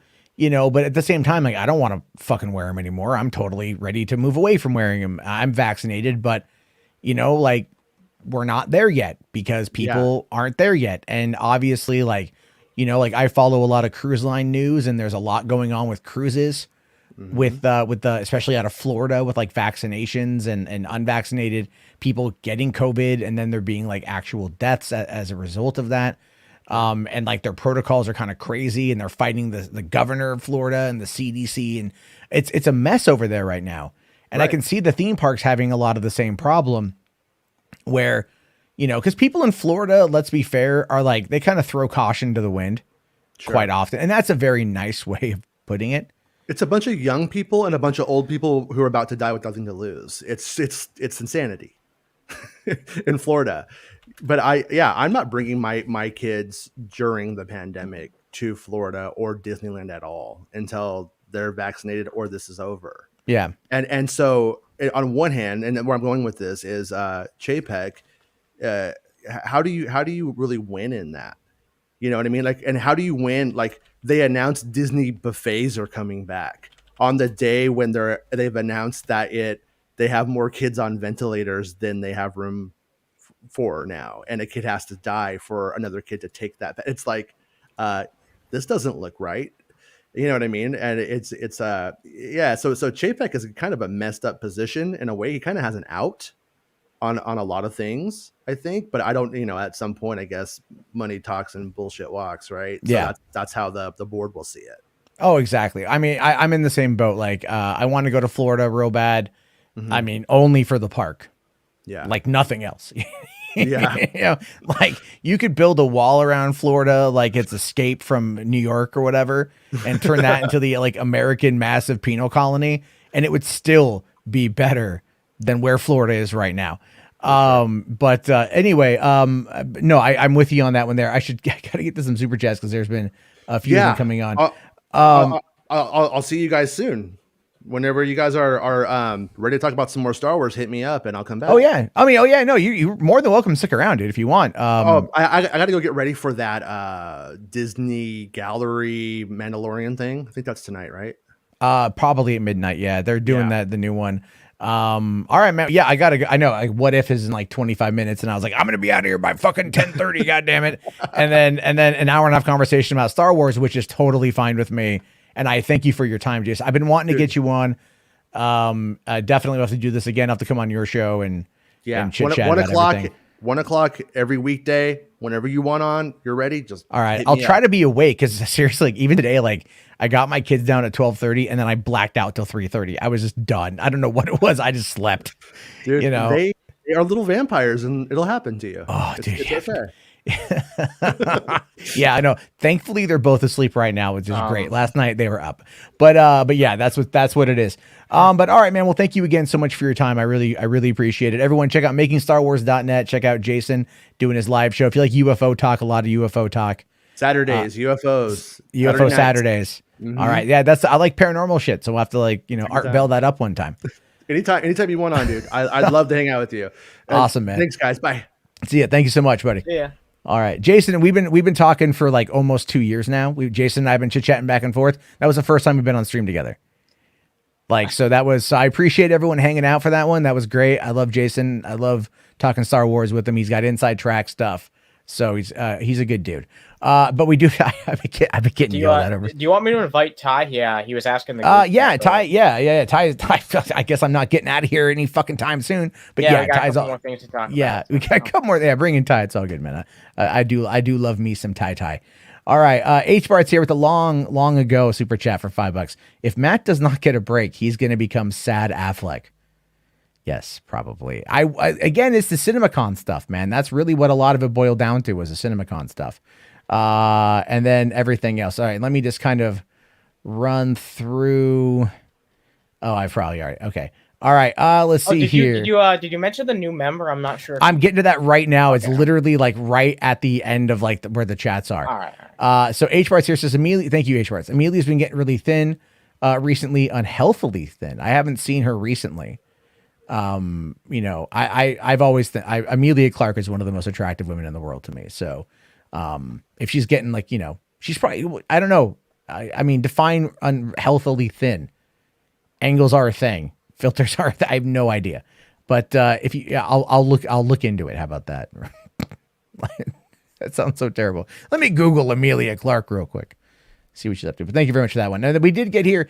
Geekicidal tendencies is a new member. Thank you so much, Geekicidal Tendencies. I really, really, really appreciate that, man. I did see that come in. We were just having a really good conversation on that front. But thank you so much. And I've been seeing you in the chat pushing for the likes. Thank you so much for that one as well. Let me just scroll up in the chat. I just want to make sure I didn't miss any. Okay, I did miss a super chat from Rational Skeptic saying that he did DM me a map of the new Galactic Civil War. I did get that. I did download that, and I have to just upload it here. But it's a big map, and so you're not going to be able to see a lot of it with StreamYard. We'll take a look at that, though. And then there is obviously H-Bard's here with $20. Thank you, man. Says he got some super chats. Thank you. I appreciate that. And then, the Protoss, the hotel is about $5,000, depending on how many people, for that Star Wars thing. It's nuts, man. It's absolutely insane how much, shit costs. So, there we go on that one. Let's see here. Hold on. That's me. I feel like I reacted like a Spider-Man trailer. Thank you, Matt. No, man. Thank you. Thank you, buddy. Thank you. Anthony, we're not doing call-ins tonight, man. I'm sorry you had a bad day. Just things ran a little bit long tonight. So there is definitely, a lot to talk about still. So why don't we get into the next thing here? And this, of course, is, the whole situation with the Matrix reveal. This happened today at CinemaCon. They finally got a trailer. Those absolute sons of bitches. And so, this is what we know about it, right? So we know now that the Matrix 4 has been confirmed to be titled Matrix Resurrections, which makes sense following how the films have kind of played out. What a generic like subtitle though. Like probably one of the most used subtitles of all time when it comes to film. Like resurrection or resurrections. It's very fucking Well, okay. In many instances, yeah. If it was going to be like Terminator Resurrection, I would agree with you. Like X-Men Resurrection, I totally am right there with you. Resurrection. Yeah, Resurrection. Oh, okay. It is a Native American porno. Okay. Okay. What? I mean, there's a new comedy from Taika Waititi on Hulu, or FX even. I think it's called Reservation Dogs. You're real proud of that, aren't you, Matt? No, I'm not the one. I didn't come up with Reservation Dogs. I just made a terrible joke about Native American pornography, which if they want to make it, they should be able to make it. Yeah, that's true. I don't disagree. But in the concept of what the Matrix is, all right, Resurrections makes the most amount of sense because the Matrix took a lot of influence from the Bible. In fact, Neo very much had a Jesus-like, the one was kind of a Jesus type thing, and if you go and you look at the ending of the Matrix Revolution, the last one, they might as well. I think they should have called it the Matrix Revelations, really, given how poignantly Bibleistic. That's a word I'm making up. It was Bibleistic. It's not a word, but for this process, you guys get it. But the Matrix Revolutions, right? But given the thematic elements of theology and Christianity and Jesus and shit, obviously, the concept of the resurrection here makes sense. And that's kind of what they're doing. Protos, at the end of the Matrix, Neo died. At the end of the third Matrix, Neo died. Biblical is the right word. I like Bibleistic. All right. Anyway,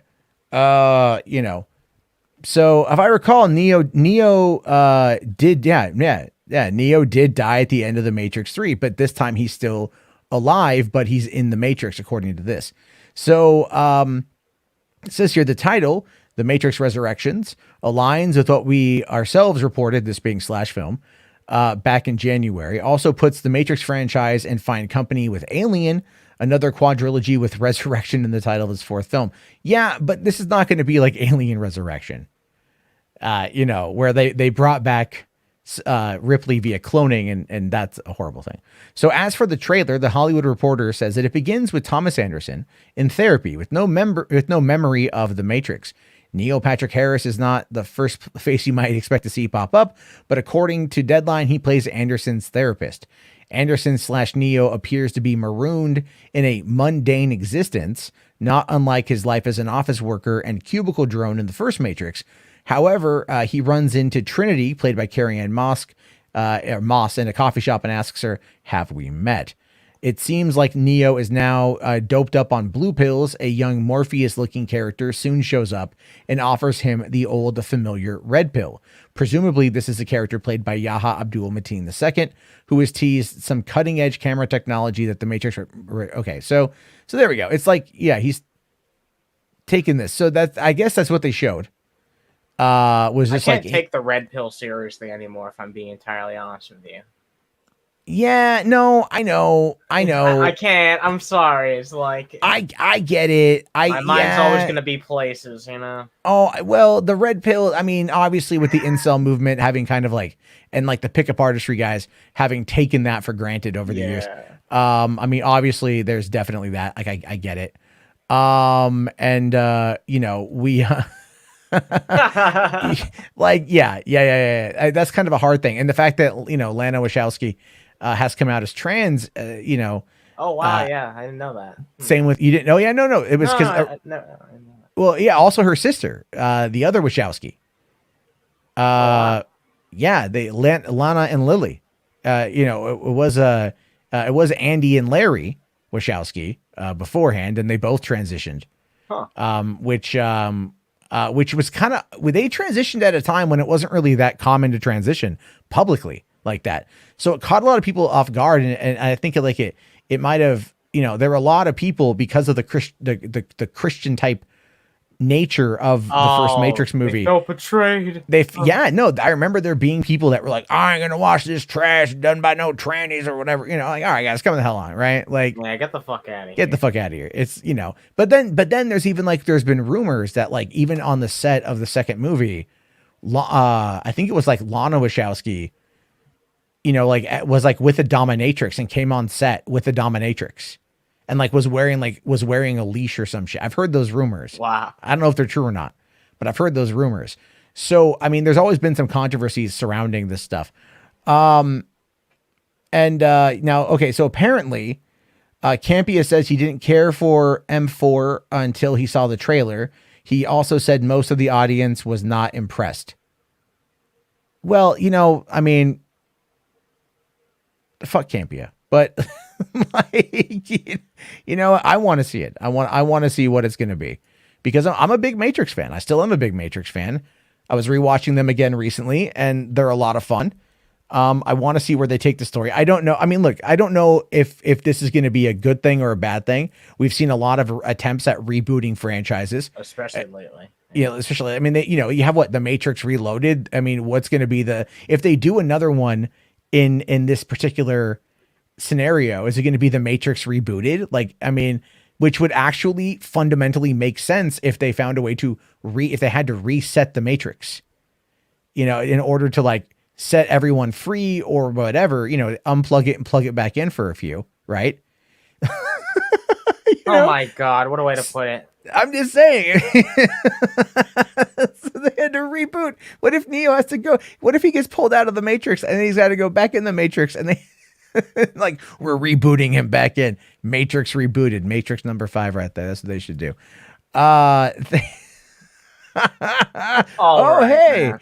Hey, what's going on? Shiny with 311 here with the 6969 super chat, man. Thank you so much, brother. Carrie Ann Moss is now thick. Love it. Just wanted a super chat to say that. I mean, that is I'm, you know, go watch what was it? Season 1 of Jessica Jones, and you get a little bit of Carrie Ann Moss and some compromising situations. So it's there you go, man. You're living out that Trinity dream, I guess. What can I say? Thank you so much, Shiny. Really appreciate it, man. Now Rodney here asks, is this was confirmed to be a prequel or no? It's not a prequel. It's a sequel. It's absolutely a sequel. One of the things that they said is that Keanu Reeves had the same, like he had longer hair and a beard, very similar to how he looked in John Wick. And, you know, that's how he's going to look in this movie. And it's like, look, given the fact that they're shooting John Wick 4 and 5, that they had to like push back. I think he went right from Matrix right into John Wick number 4. Wow. So, I mean, and then even all the other things he done as Johnny Silverhand in Cyberpunk, he had long hair and a beard. He's been rocking that John Wick look since 2014 and like no one's questioning it. So, like, you know, that's fine. That's fine with me. I want to see what comes. It, yeah. I just, you know, I'm like, all right, cool. I want to see, I love, hold on, Geek Asylum here. Carrie Ann Moss is 55 years old. So that's like 32 in Canadian money. I actually get that joke. I do actually get that joke. I'm just hoping that it's good because the Wachowskis have been kind of hit or miss. I know Lily Wachowski is not working on this one. She opted out. So this is all Lana.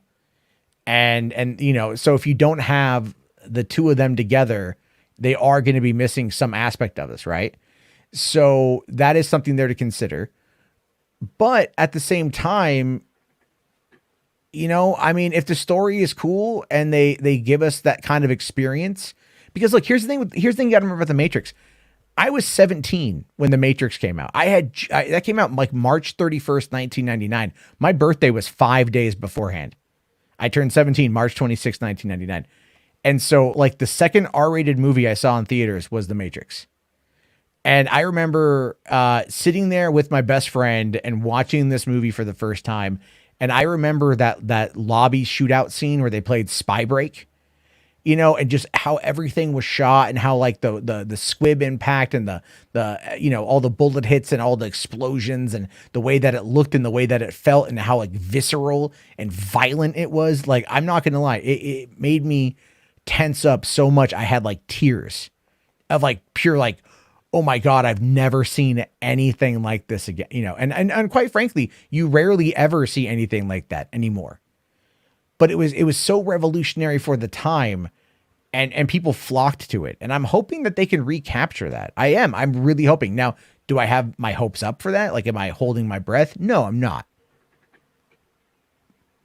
But I fucking love The Matrix, dude. So like, I'm gonna give it the benefit of the doubt. Look, if it was it's important to always have some hope and go into a movie with an optimistic mind, because if you go in and you're just like, this is going to suck, then chances are that you're going to go in with a skewed perspective. And then even an average movie, you can come out thinking it sucks. Yeah. You know what I mean? If you have the negative attitude of this is going to be a terrible movie, then chances are you're going to think it's terrible. You'll convince yourself it's terrible because you'll focus on every flaw and not look at the good merit of it. You know what I mean? You got to go into films with at least like a neutral perspective. No, you really do. You absolutely do. Real quick here, Galiot asks, where's all this Mando drama coming from? It's coming from another YouTuber named Star Wars Only, who got it behind the scenes that they're going to be ending it after season 3. We just had Jason Ward on from MakingStarWars.net, who has heard similar things but can't confirm anything. And then we had like a full hour conversation about Star Wars. It was pretty cool. I don't know if I'd call it drama. It's like... No, it's not drama. It's news. It's news. It's not news, like, yeah. I mean, I threw up what was my cover here? Like, oh, wait, he's covered up. Canceled. Canceled. Like, I mean, yeah, and then also like it's definitely a weird title of a stream. A lot going on there. A lot happening here tonight on the show. I know you sent the link off to Ty. He's probably gonna fall asleep and shit. Yeah, like he tends to do, which is all good. He's been streaming a lot. He had a big blowout. He had a lot of people watching his CinemaCon coverage. He's been doing really well on that. So fantastic for Ty in Pop Culture Corner, who is a friend of the show here. So the next order of business is the whole thing here with the Batman. Now, they talked about the Batman today as well, showed a little bit of stuff here, and there's a part of it. Here we go. So what this is all coming in from Brandon Davis, who is, big geek, big lover of all things comic books. And he was very excited to get there. So he says here that they showed off a featurette, and they said that, Matt Reeves opened up about his intimate approach to the DC Comics icon as dark, grungy, and then also added there was beautiful footage. So it's saying here that the featurette opened with Bruce Wayne walking to the tune of ominous piano music from Michael Giacchino, which, by the way, is what I'm like, one of the things I'm most excited for is Michael Giacchino's score. Saying, for some reason, Batman has always stood to as one of the major characters of the 20th century. The Robert Pattinson says. They do see him in the cowl, removing it, and then the tones of the film are heavily black and gray, remaining dark and appearing hopeless. Now, to that, I have to kind of laugh for a hot second, because I don't know if you recall that there was a lot of complaints about Zack Snyder when when he was doing like Man of Steel and BVS. Oh, it's so dark and dreary, Zack. What are you doing, Zack? Why is it all terribly dark? And that was one of the things people were really complaining about. But here, they're all like, hey, Batman's dark and grungy and shit. I can tell you. I think I can tell you why, because I think a big part of it, honestly, is just when it's a dark and gritty tone, I think that a film needs to be allowed to be rated R. And we even saw like what Zack Snyder was capable of when he was given the ability to do an R rating. That's why people like Joker so much, because it was just that real and gritty. Like when you're trying to do that type of like realistic shit, you need to be able to actually show everything that happens in real life. You know what I mean? Yeah. That's just I absolutely agree with you on that one there. I think that they're obviously trying to make this feel like, this is the whole point of this movie is like rage, right? It's Batman dealing with his rage. Yeah. And that's going to be one of the darker elements of it. In fact, Reeves here says that this is radically different from other Batman movies, saying that they're grounding it the way year one does. So while this is technically year 2 of him being Batman, they are pulling heavily from Frank Miller's Batman, which also was, again, part of the idea of Ben Affleck's Batman. Was also coming in from, Another Frank Miller inspired. Another Frank Miller thing. So why not just make this a fucking prequel to that Batman? Anyway, I don't want to. I'm just that's a whole other fucking can of worms. Another conversation. This is my most anticipated comic book movie of 2022. Is this one? But it's also like in the back of my mind, I'm always going to know that this was a Batfleck project first, because it was totally a Batfleck project, and we're not going to get it. So that part kind of sucks. No, you can't look at it like that. You need to think of the Batfleck project as like a canceled film. This is just another fucking film that shares the same name. No, that's how it is. Like, I know. Like this is not what you're looking for. I'm sorry, but you need just trying to respect it for what it is—a completely different film from what you're getting. Well, I mean, hell, even before Christopher Nolan did The Dark Knight, they spent like a couple years with Darren Aronofsky working on Batman Year One, and they spent a lot of money. Yeah, and then like that fell apart, and they went to Nolan, and Nolan banged out Batman Begins. So like these kind of things happen. I understand that. But you should try doing some audio commentaries on like films that never happened. I know that I don't know if that would. That's a lot. Like I might end up having to do that as like just a section here on the show. It was funny because I was actually trying to get audio commentary recorded tonight, and then if I could get the video done, which I clearly didn't, I was just gonna like at the end of the episode just like play that for you guys. I haven't released it yet, but here's a 20-minute audio commentary on Super Mario Brothers. Oh wow. A little bit of a special thing, I guess. Now, okay, so he says here that meanwhile, footage shows Batman ruthlessly beating up goons in what could have been a dark prison set, lit only by the alarming color of red light. Explosions, police officers, and dark chaos fill out the footage. And that's going to be interesting, but you know what I immediately think of when I see this is season 3 of Daredevil, when he's in the prison and he's trying to escape during a prison break. And he fights his way out, and it's all dark and red, and it's like, so because he's blind, he can't see, but that's like how we interpret it.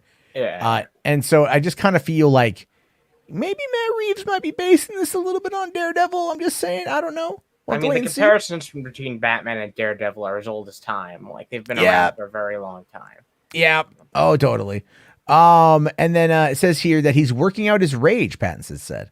All the fights seem very personal. He uses various weapons, pipes included, to beat down enemies. We quickly get our first look at Andy Serkis as Alfred, a classy-looking gentleman wearing a vest over his button-down shirt, possibly with a drink in one hand for the brief shot. Other highlights include the Batmobile driving with flames coming out from its exhaust, seeing it rip through the city in an exciting fashion. I really think it's a massive loss is Jeremy Irons as Alfred. That's really that burns my fucking ass because I really want to see more of that interpretation of the character too. I agree, man. I agree. I feel like I loved him in the Snyder Cut. I loved Jeremy Irons in general. Would love to see more from him on that one, but unfortunately, it's just like, who fucking knows at this point? Yeah. But if this is the next thing, then this is what I'm looking forward to. Me too. Because I'm not going to sit there and like, as much as I wanted Affleck movie, and who knows, maybe that, I don't know, it could still happen depending if you want to believe that. I'm just excited to see what they do with this. Matt Reeves was one of my favorite working directors, so I think it's going to be a lot of fun. And and then he says here, or it says, was it 2022 slate at the end? We're going to get more. I think we're going to get a lot more from DC Fandom when that drops. Fandom. Fucking hate that name. It's like DC dicks us around for a whole year, and then they're like, "What? No head? Yeah, no fucking head. Fuck you. Get the fuck out." Well, hey, what's going on, Ty? How you doing, buddy? Wow, you coming on that? All right. What's up, dude? You came in at a very weird time. Yeah. What's new?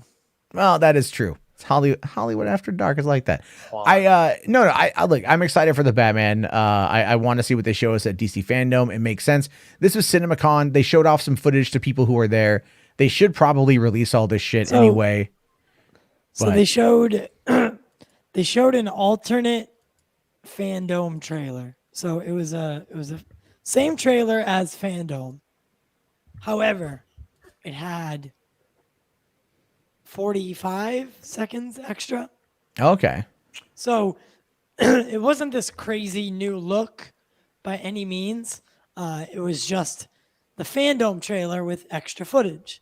If you got to remember that when Fandom came out, the Batman was only 25% done. So, I'm surprised they even were able to put that together. But Matt Reeves even made the joke when he came on, when you come to this, or when you come to a convention, you got to bring something. Yeah. So, he did that. And so they put 45 seconds extra, or roughly. Don't quote me on that number, please.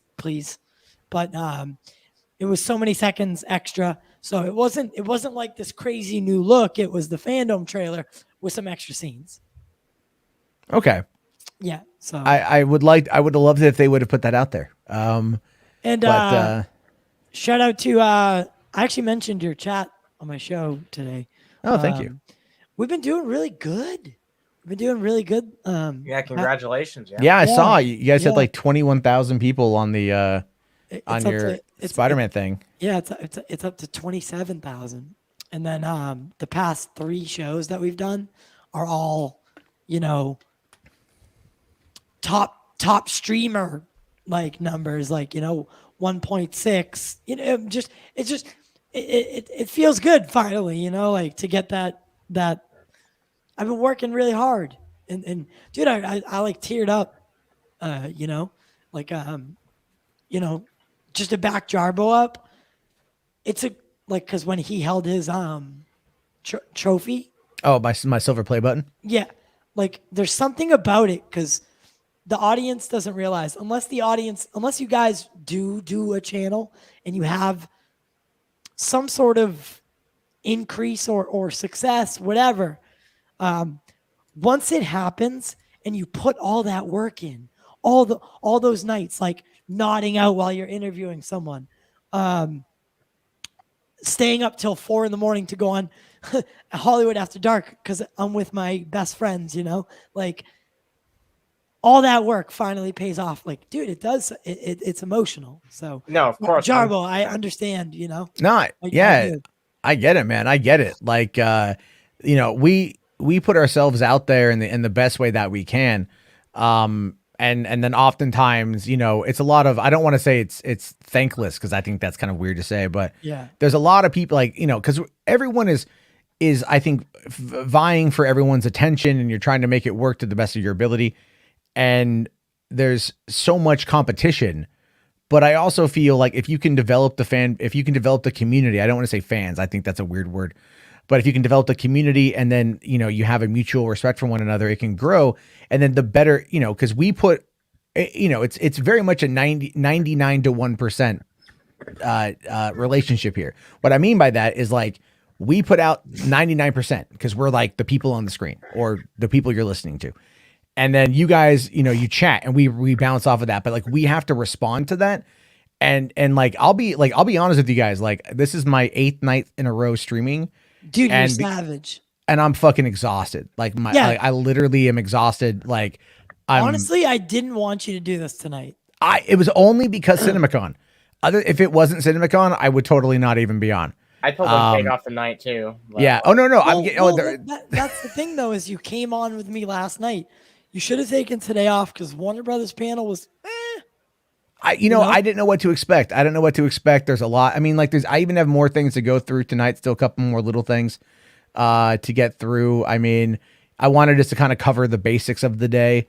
And then, of course, like the last story just kind of broke a couple hours ago. And that's the whole, Nirvana lawsuit thing. Yeah. Yeah. And like, that's dude, fucking my voice is gone. Yeah, I can hear that. From screaming so much. Like, dude, I was in the shower and I just got this bolt of energy and I was just like screaming, like, just finally, like it's been a long 11 months, guys. And H Bart says, I'm not getting tie notifications. Did you ring the bell? Because that's usually how it happens. I'm not sure. But H Bart's, I love you. The Watcher. But here's the moral.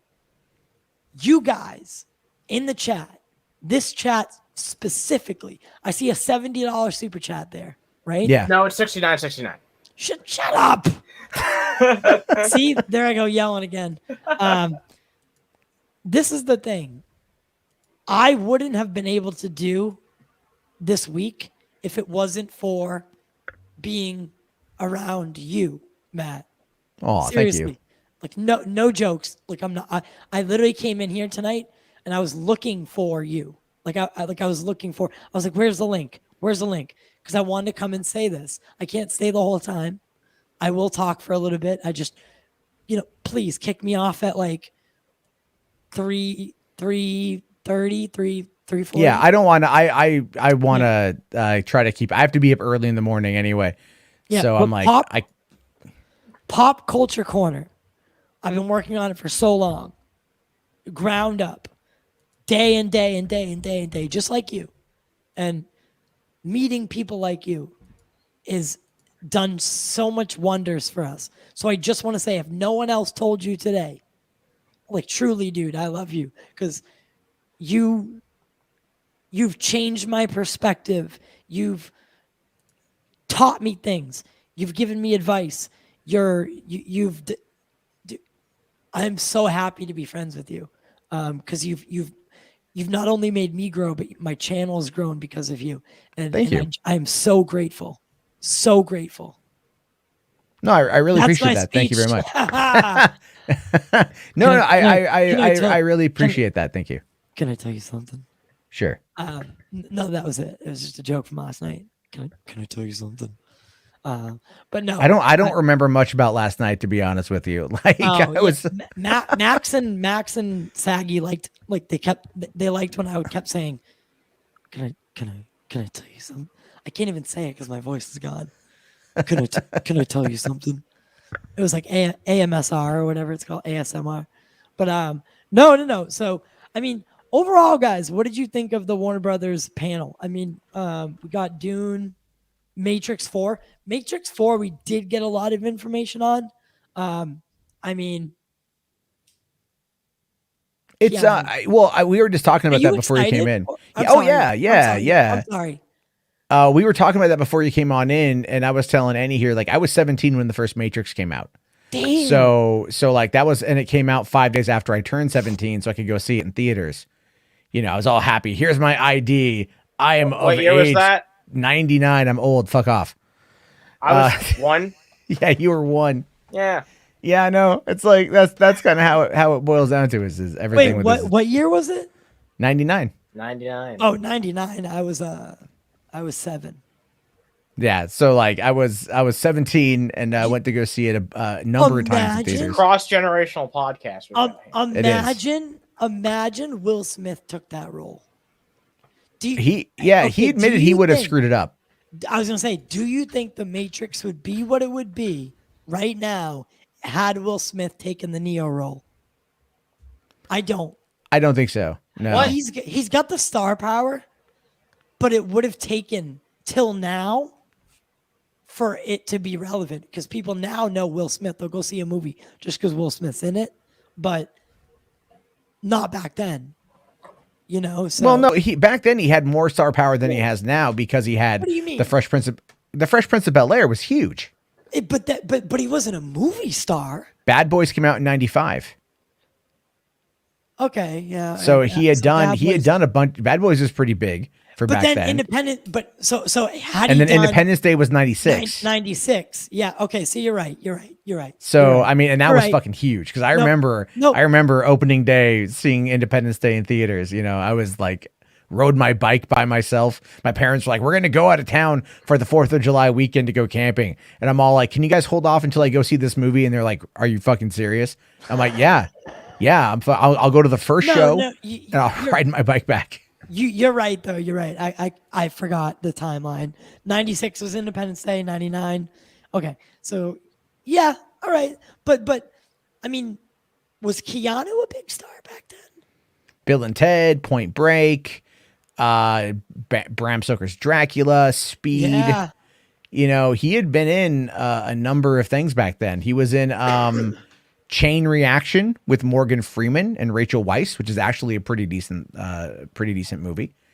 He was in quite a bit back then. Yeah, And that's actually something. So here's something I want to do. Definitely not tonight, but probably by the end of the week. I think it would be fun because I have a thing set up for doing watch parties, and because I can't stream them because YouTube will copyright everything. That's but what Twitch is for. But well, yeah, I could. They're I trying to guess break I, down that type of it's- shit too. You know? Yeah, but it's so hard to get people from YouTube to go over. yeah. It's so hard. It's I know. almost It's impossible. well, And, that's because a lot of people watch mobile on YouTube. Yep. And the Twitch mobile, I'm sorry, it's just terrible. It's so bad. It's so bad. Oh my god, it's so bad. I did miss this one. I want to grab her. Hold on real quick. Wait. Sorry, go ahead. Sorry, finish your thought, and I just wanted to get this. Well, no, because the question was, do you think that the Matrix would be as popular as it is now had Will Smith been Neo? Because apparently, I mean, looking at both their careers, I think Will Smith would have had the more star power. Yeah, but I'm pretty sure there would be a lot. The thing is, the movie did well for Keanu, but Lawrence Fishburne was a pretty big draw. I think, who did they want to play Morpheus? They wanted a white guy for Morpheus. Well, before because going with they Lawrence wanted Fishburne. Will Smith to be Neo. Yeah. They wanted that black and white thing. Well, you got all quiet when you said that. It's like, Yeah, but I just don't want to say it to offend anyone. Like, they wanted one of them to be like, so if Neo was going to be black, because think about their characters. Think about their characters, and that's kind of where I'm going with it. So Morpheus was eyed to be white, that master kind of, whatever. But I think I'm glad I'm glad the way it turned out. Yeah, no, I'm really happy the way that it turned out. But it'd be interesting to see a what if kind of thing, what if Will Smith was in the Matrix.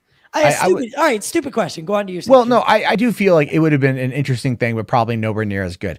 But Command Unit here does say Speed Racer 2, please. I 100% agree. I love Speed Racer. It's a fantastic movie. I just wanted to get to that one. That's right. Jacob here says the studio wanted Val Kilmer to play Morpheus.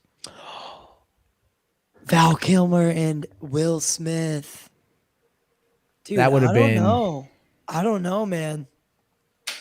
Or Shogun Val here. Kilmer could be Morpheus, though. Or Sean Connery to play Morpheus, I guess. I don't know. There's a lot that they could have done. That they could. I think the way that it turned out was the way it should have been. Oh. And it's funny just because. Also, we totally forgot. Command Unit here says Men in Black came out in 97. So Will Smith popularity speaking wise, So he had big movies back in the 90s. And he was probably like, I want to focus on these. And at that time, he really wasn't into sequels. He did the Men in Black sequels because the stories were right, but he wasn't really huge into doing sequels. He wanted to keep doing different projects. And I respected him for it. And then he did 18 Bad Boys and really screw the pooch. There's only been three of them. I know. And it took literally 20 years, 25 years to do it. Man, that's too many. So that's how that works. But all right, let's get into the next couple little things here. Oh, hold on. There's a quick super chat. I want to get to. Hold on. Thomas Carroll here for 5 Australian. Thank you, man. Says Will Smith in The Matrix. Every second line of his would be, "Oh hell no!" But then again, though, what you have to realize is, The Matrix gave us whoa, all right, and that has been appropriated for every. I mean, look, Keanu Reeves played Duke Kaboom in Toy Story 4, and the last line of that movie is him saying, him talking to the other toys, and can you really do that? Yeah. Whoa. you know, and like that's the end. Like that's, you know, so they played that up even in Pixar films. But I completely agree with you here. Oh yeah, take the red pill. Oh hell no. Well, I think it's crazy. So, can I ask you guys something? No. I didn't like The Matrix wasn't really for me. I watched the first two. I didn't watch the last one. Why is it that in Matrix 4 he's being prescribed 2 blue pills? At the end of the Matrix trilogy, does he give up? No, at the end of the Matrix trilogy, he dies. All right, like so, but he dies in the Matrix trilogy. Like they see him like his body being kind of like he very much dies, and like it's very Christ-like. You know, it's very reminiscent of I think he gets stabbed in the side or something, kind of like the spear. You know, if I got to go back and watch it again, a lot of biblical references in the Matrix films, which is why calling it Matrix 4 Resurrection makes the most amount of sense thematically. And there's going to be a lot of biblical references probably in this. And so at this point, you know, whatever he's getting the blue pills, that's keeping him subdued probably more than like everybody else, because, you know, he's the one. And then here comes young Morpheus, or Morpheus's son, whatever Abdul Mateen is playing. And then, you know, giving him a red pill. And that's going to kind of open him up and resurrect him and everything. And it'll be very fascinating to see what Zion is like. And my theory is they're doing a soft reboot, not in terms of. And I know I got a bunch of pushback on this.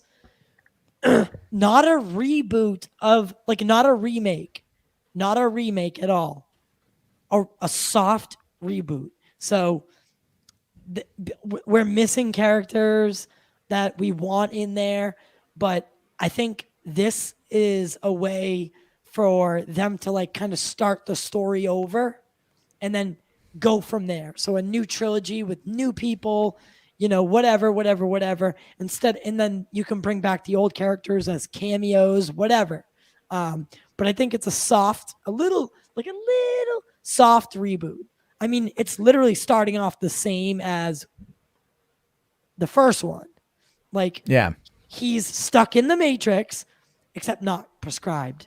And then someone offers him a red pill to experience real life. So I don't know. I think they're doing like kind of a soft reboot so they can get another trilogy out of it.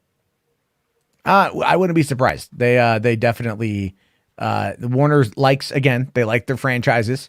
But I'll tell you the most interesting thing about today, and then we do have to move on. But there was no mention of Fantastic Beasts 3. Dude, at CinemaCon. Piss me off.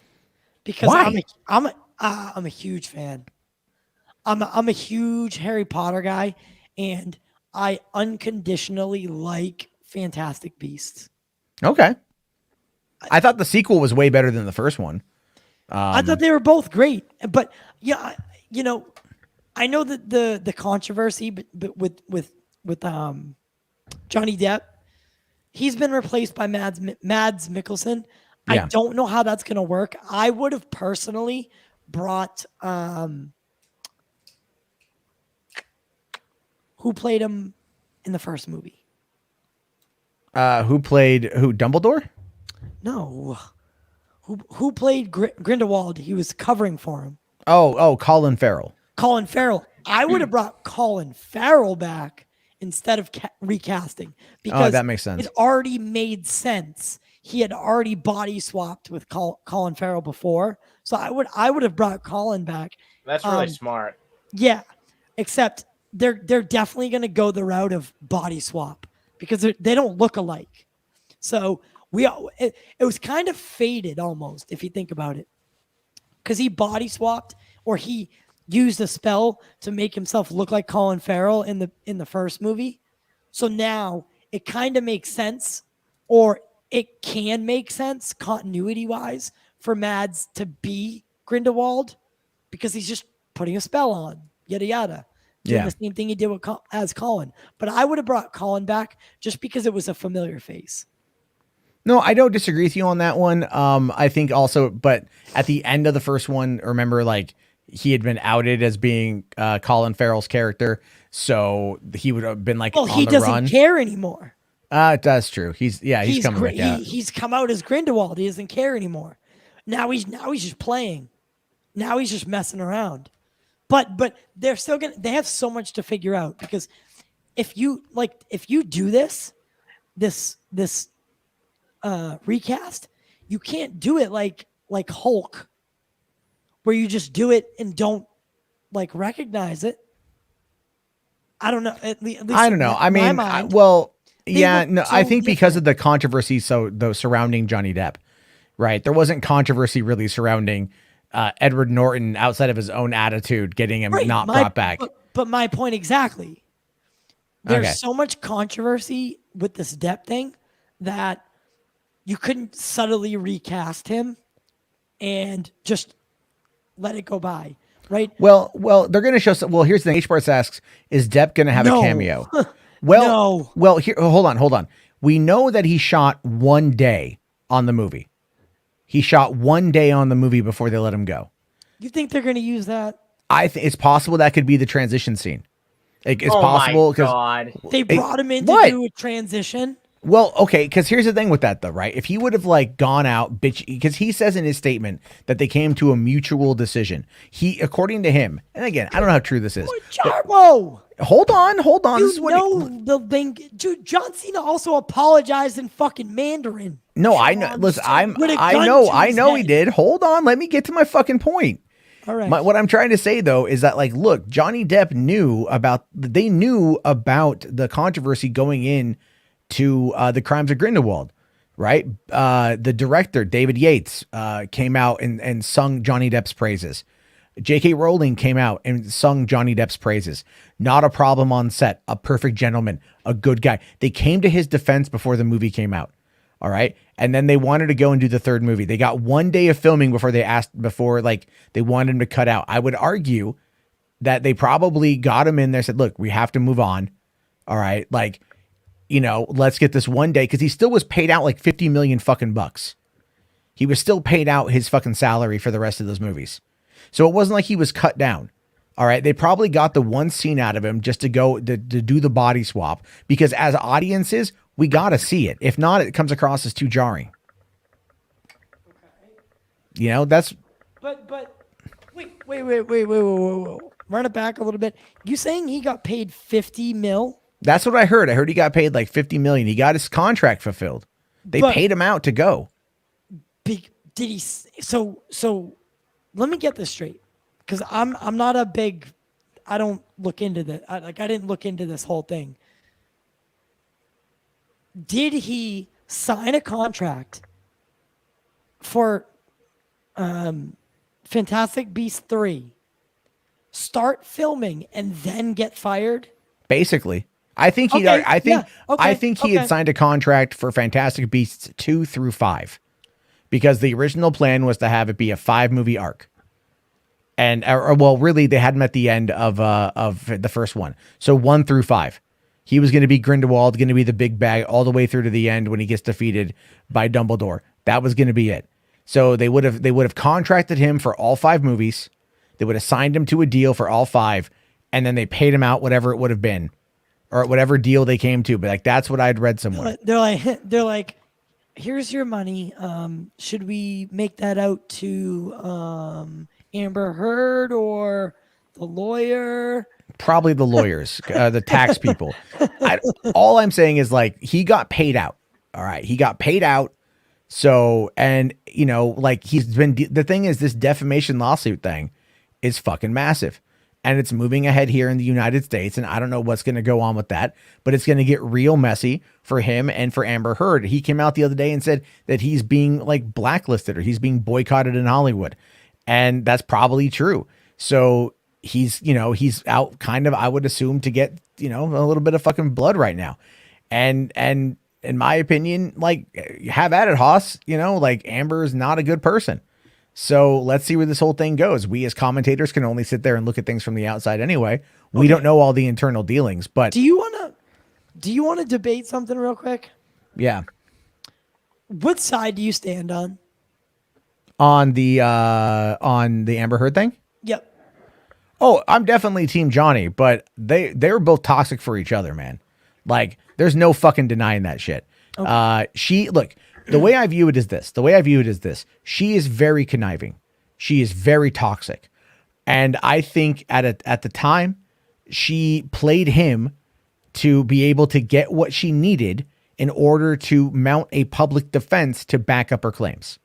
All right. And then additionally, Johnny, being the person of substance abuse problems that he had, was triggered enough to go down that path. All right. And to not see it and to be played because of the substance abuse. So, because I remember back in 2017 when this whole thing started coming out, she posted a video. She had purposely put her cell phone out there and recorded him slamming, all that shit, right? You saw that. Yeah. And I'm like, and I watched that and I'm like, that whole thing was a fucking setup. It was perfectly framed. She knew exactly what she was doing. She was getting enough to publicly be able to shame him and everything else. And it worked because at the time, nobody wanted to question Me Too. Nobody wanted to question anyone with any allegations. And even Here now. we go. There it is.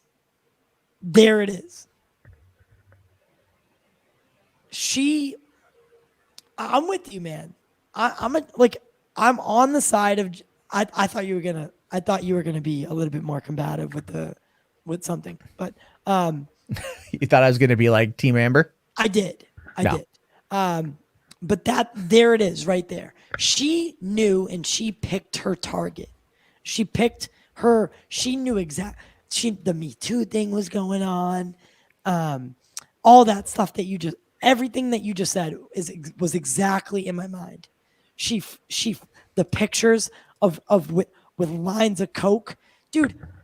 For anyone who doesn't know, I am a recovered alcoholic. I've been recovered for a long time. So this is where I defend Johnny, because when you're in that state, you can barely, probably not take care of yourself. You cannot be in a relationship. I think it started off healthy. I think he wooed her because she was beautiful. And then she saw an opportunity. And she took advantage of that opportunity. And it disgusts me.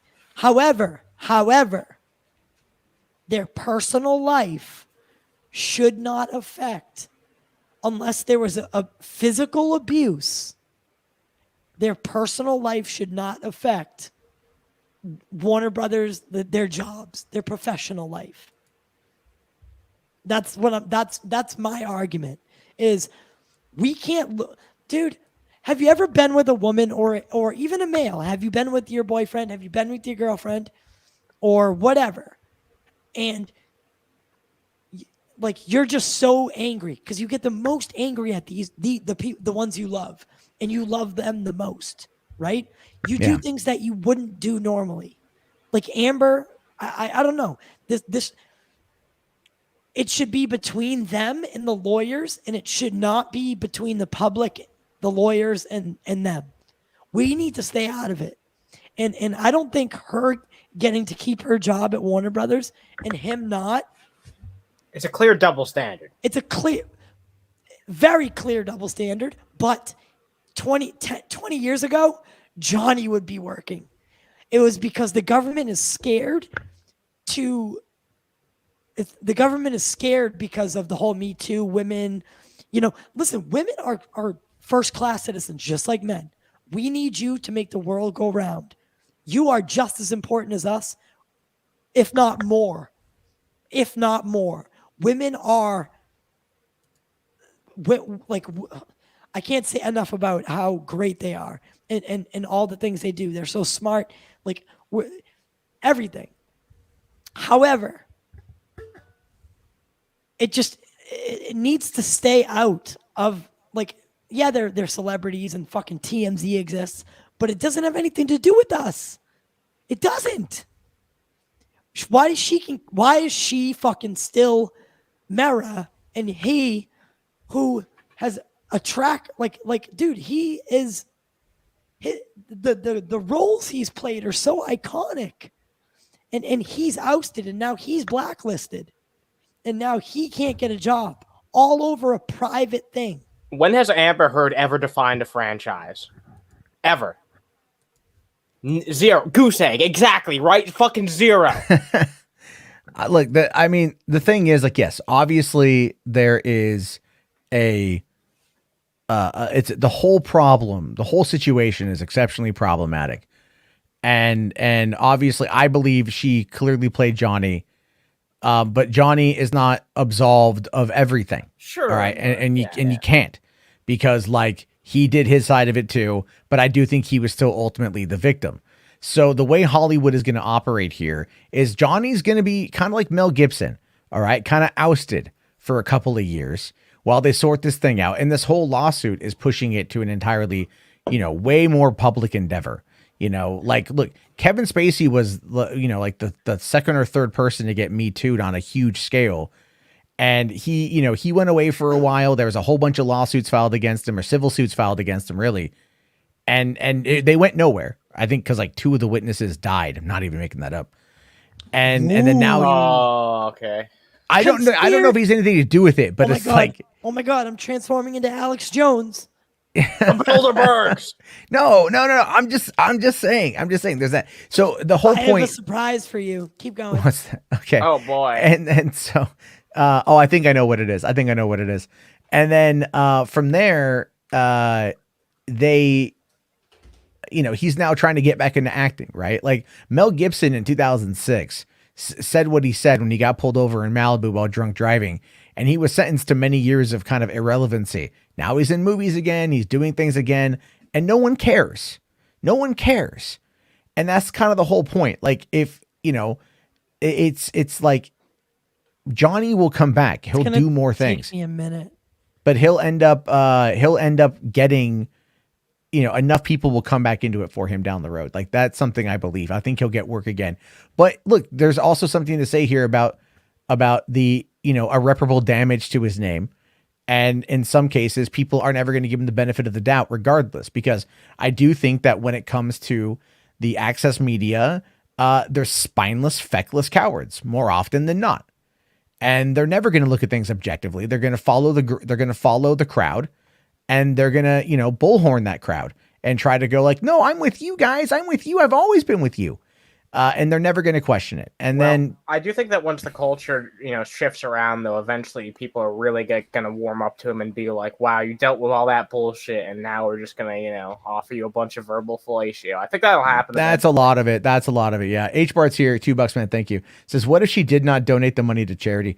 I don't think she did donate that money to charity. I think, and Johnny got the go ahead to get that information. Actually, the charity was called Amber Heard's purse. Yeah. Because the whole point, the stipulation of their divorce was that she was to donate the $7 million to a children's charity, and she also was not supposed to talk about him again. That's kind of the point, right? That's kind of the whole point there. So she ended up writing that Washington Post op-ed, which is the whole basis of the defamation suit here in the United States. And what's funny is that a judge, she tried to get the case dismissed, and based upon the ruling of the libel case against the Sun in the UK that he did lose earlier this year. And but the judge was like, well, Amber Heard wasn't a plaintiff in that case, or she wasn't a defendant in that case. She wasn't, she did come in and give witness testimony, but she was in no way part of the accused. So she ended up not even getting, so she's actually going to be allowed to be brought in and deposed, I think, in this situation here. The American legal system is far different from the UK legal system. And so she's going to find herself in a bit of hot water with this as it comes out. And Johnny, I think, is going to get the upper hand on a legal level. But when we're talking about the whole transfer, the whole public opinion, that's going to be hard because a lot of people never follow up past a headline, and a lot of people only remember headlines. So there's that. But I know Command Unit, I saw the one. It's a little long. And I am running out of time. I'm going to hold it till tomorrow. We'll watch it tomorrow. or the next time I'm on, which might be depending on how tired. I'm exhausted. That's the reason why. Yeah. But it's like an 8-minute clip, and that's just like a long time right now. So because I still have like everything else to get to, and we're just behind schedule. So but I will get to it tomorrow. So thank you for that, or the next episode. You know, I only wanted to do 90 minutes, and we're now an hour past that. So I'm like, yeah. So I don't even know. I'm not even gonna. I gotta at least get to the Nirvana thing. So, but I also wanted, while we're waiting for Ty to come back here, this is what's going on right now. Also, this is something that's being talked about. Venom, Let Them Be Carnage, might be delayed until 2022. And also the article is talking a bit about how Eternals and No Way Home might follow depending on the performance of Shang-Chi. Yeah, I read that earlier on Twitter. I was going to bring that up to you, actually. Yeah, I'm trying to find that actual. Yeah, it really does seem like Shang-Chi is going to be the thing that decides it all, doesn't it? Well, it's crazy, man. It's totally crazy to me. That's a lot to put on one film, man. That's a lot to put on one movie, and like, you know, that was not meant to be like this kind of. Well, hey, actually, you know what? To be fair, oh God, you got the mask. Can I be honest? My name is Captain Vendetta. Oh my God. I'm here to tell you that Kathleen Kennedy will be fired Ty. tomorrow. Happening. It's already tomorrow where I'm at. Is she fired yet? I looked into my Black Mirror today, and I did my tarot card readings, Oh my God. and I got the tower. Kathleen Kennedy, she's out. Stay angry. There we have it, folks. Maybe I will. Maybe I will. There we have it on that one. We have Captain Vendetta, which the chat seems to like.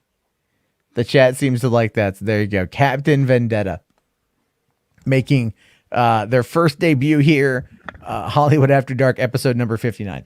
They shouldn't put Eternals in theaters. They're just what going to make happened? themselves feel bad. What happened? You left your camera on, so we saw you walk off stage and come back. No, Wait, no, I was wait, in what? the bathroom. What happened?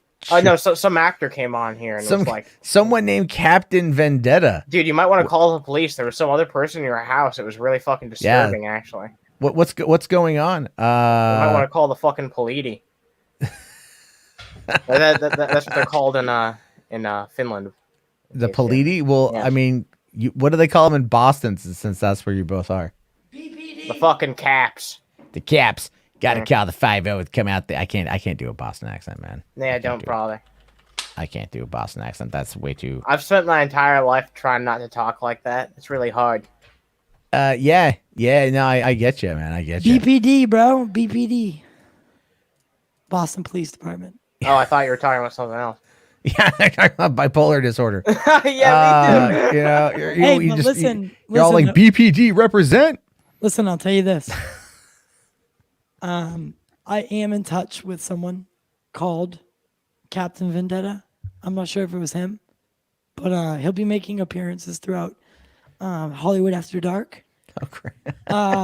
Just from time to time, he told me, and he just wants to let you know that you know he does his research basically. And Can I be honest? He kind of seemed like a grifter. did he? Yeah. Damn it! God, my I'm mom sorry, always but told me like- I made terrible friends. Yeah. Shit. Jarbo, I don't know, but yeah. No. But he told me he'll be back, and he got some more surprises for you. Today was just an introduction, he said, or something like that. So we'll have to set something up soon.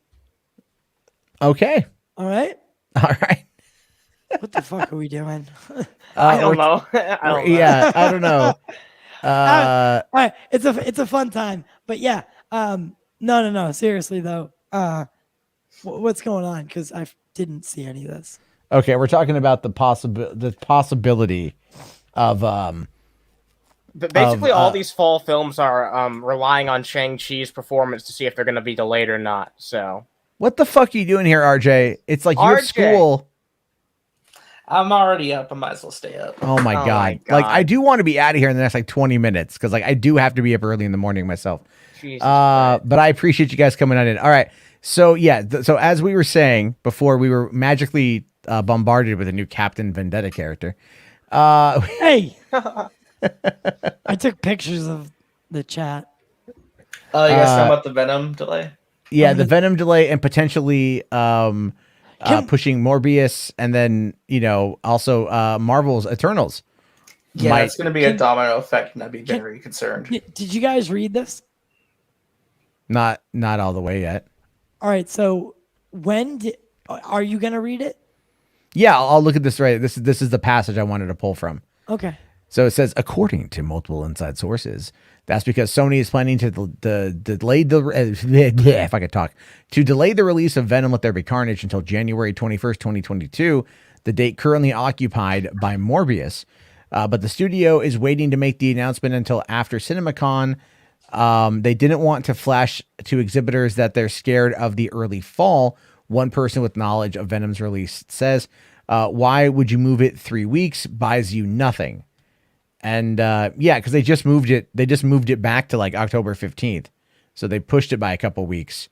And then also they're saying here, among studio sources reached by Vulture, the short-term outlook is that autumn's big films such as Dune and Top Gun Maverick will most likely stay on their scheduled release dates, although the Eternals could be delayed if the 24th MCU entry, Shang-Chi, underperforms with its September What's their 3rd definition release. of underperforming, though? Fuck if I know, man.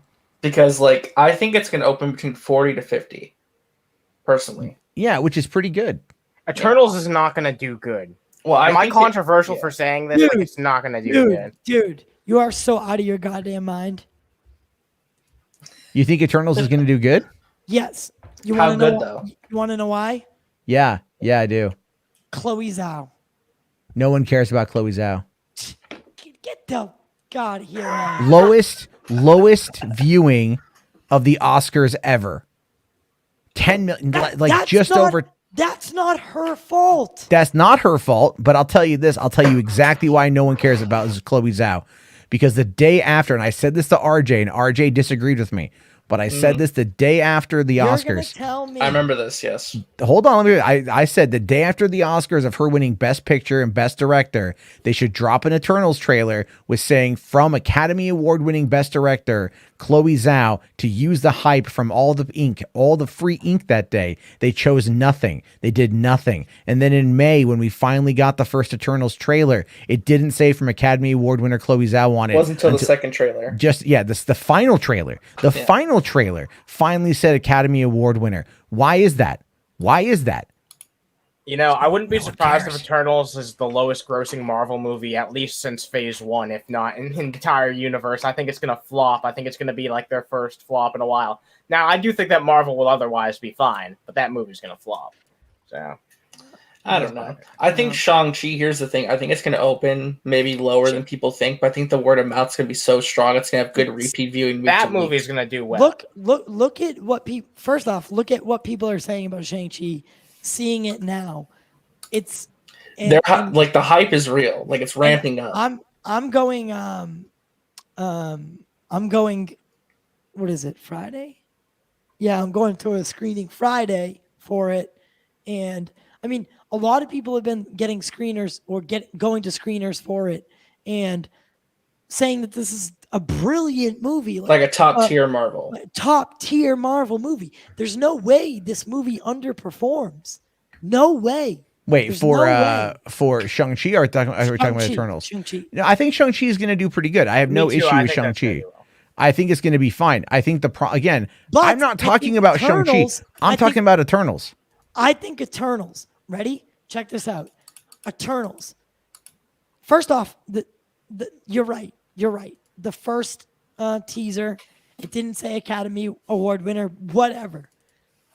Didn't do much for me either. I'll admit that. And I've said it on my channel plenty of times. But that final trailer had me feeling stuff, and the cinematography in it was gorgeous. And The second trailer got me way more invested. way more invested in it. Way more invested in it. I think this is going to be a sleeper. I really do. I think people aren't expecting it, and the first people that go see it, like the first like the screeners, they're going to come out and say the same thing they did about Shang-Chi, maybe even a little bit better, and then people are going to go see it, and word of mouth is going to spread, because I think this movie is a hidden hit. I really do. I know I'm crazy. I know I'm weird. I just think there's something about this movie it's got me.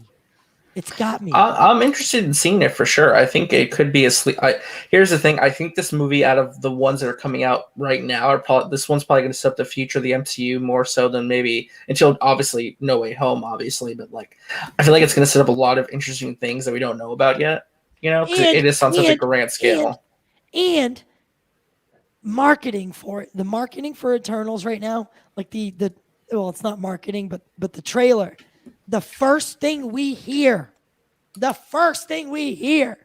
is the snap and why that whole situation.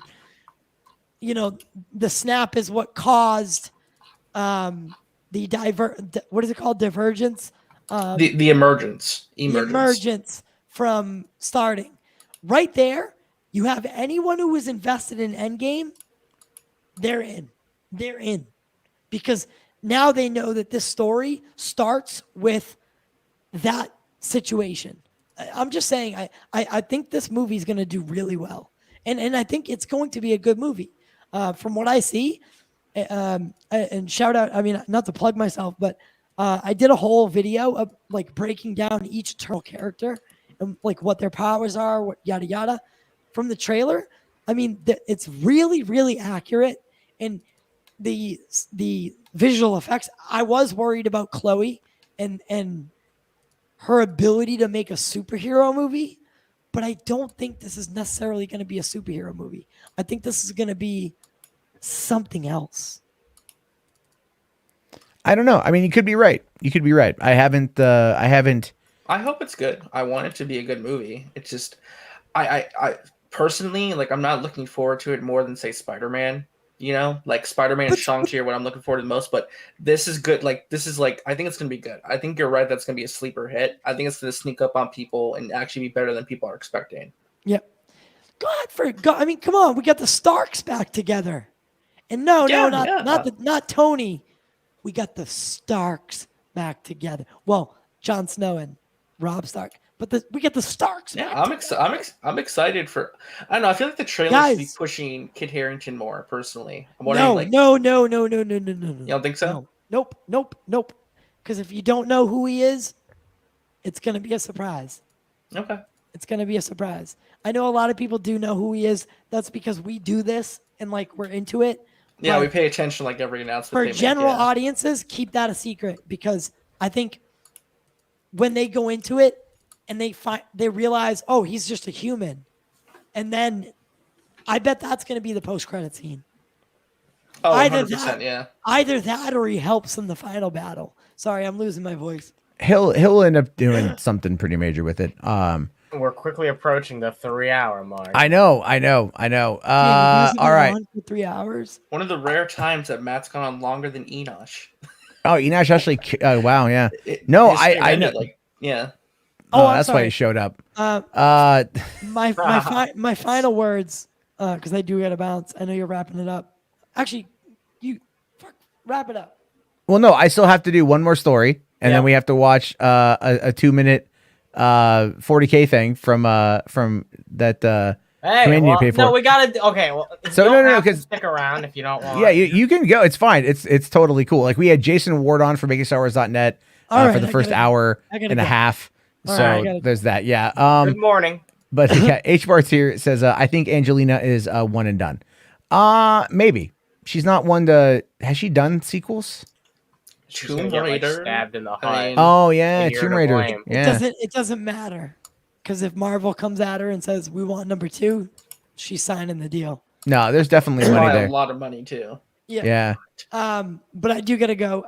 Jarbo, I really just want to come on tonight and just say thank you. No, for real. I know. No, I appreciate you coming on, man.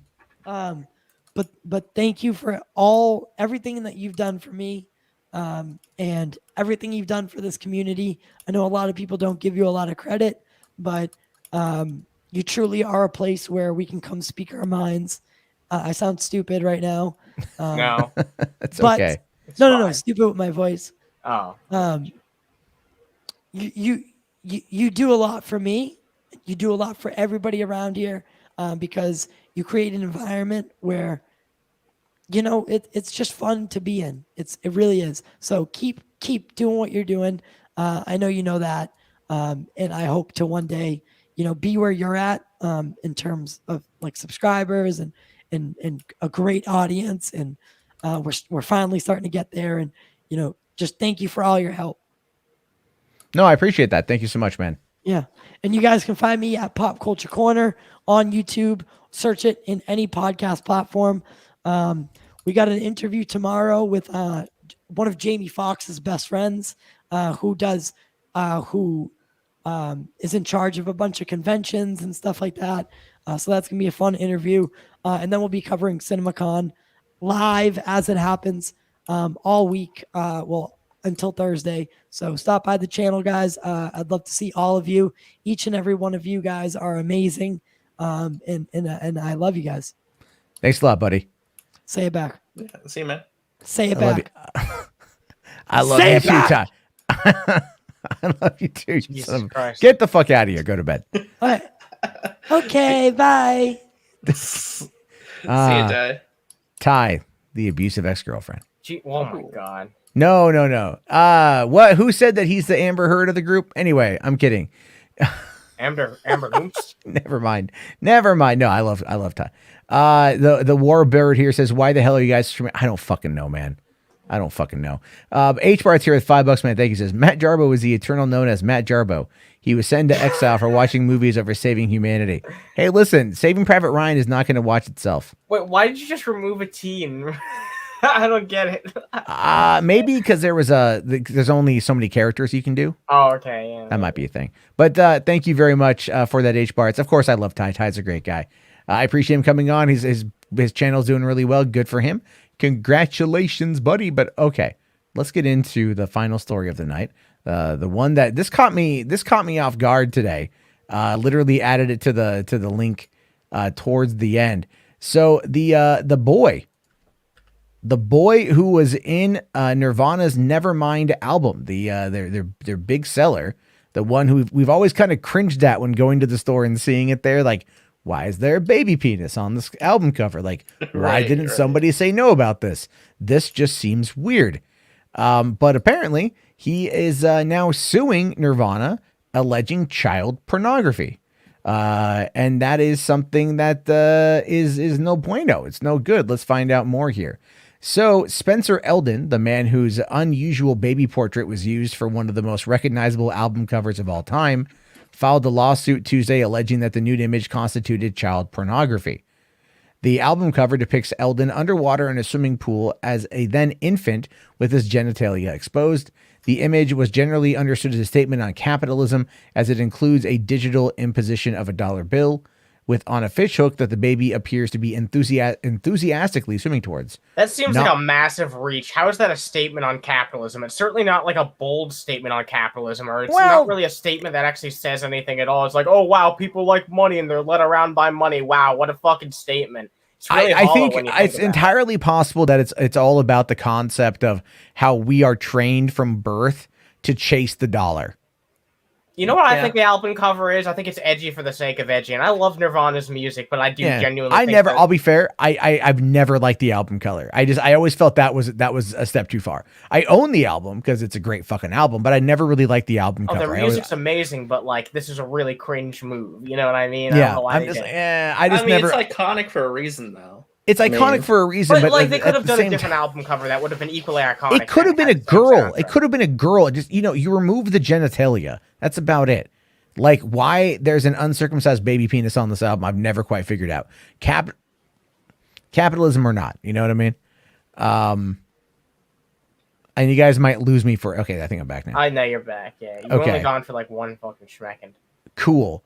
Anyway, Robert Y. Lewis, Eldon's lawyer, offers an unusual interpretation of the image to argue that it crosses the line into child porn, writing that the inclusion of currency in the shot makes the baby appear like a sex worker. Okay, now that's a stretch. That is a That's a stretch. stretch. That's a stretch. That's amazing. Okay, Stretch. Do you really need to make that argument? Like, what the fuck? Okay, is it correct or incorrect that apparently he used to be cool about the album cover and talked about it with people before? Like he used to be like, "Oh yeah, I was that baby on the Nirvana album." You mean like this? This is a collection of him throughout his life, from an infant to age 30, and this was recent, by the way. Wait a minute.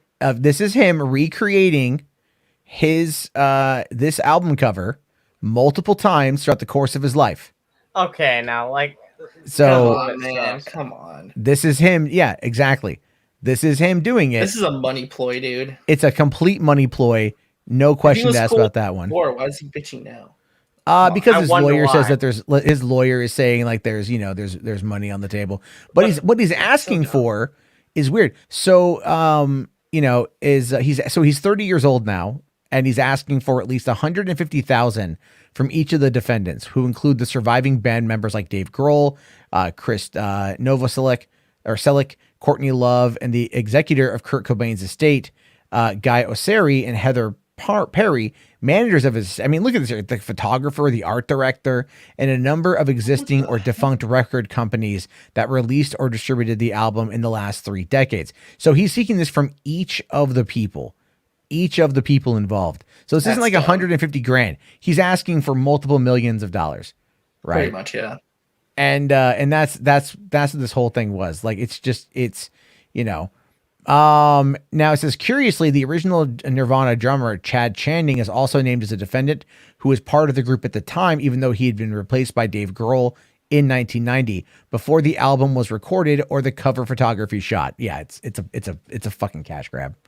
This paragraph is basically explaining what you were just talking about. He's recreated it multiple times. Eldon I've got has a question for you. Do you think this will ultimately result in the album cover being changed or taken down, or what do you think is going to happen? I could see it being like digitally altered to remove the dick.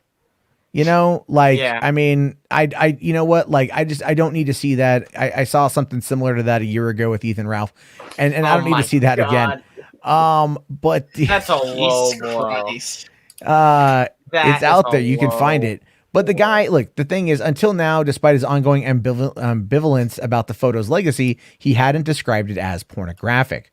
What was a constant in the past as now is that Eldon had said he was never compensated for the photo beyond the $200 his parents were paid for it on the day of the shoot. In previous interviews, he says he tried to get in touch with Grohl on a friendly basis, but never got a reply. A possible new contention in the lawsuit is that Eldon's parents never even signed paperwork allowing the use of the image. Why would you go with that? RJ, can you hold on to can you fix your mic? Because all I'm hearing is your mouse clicks.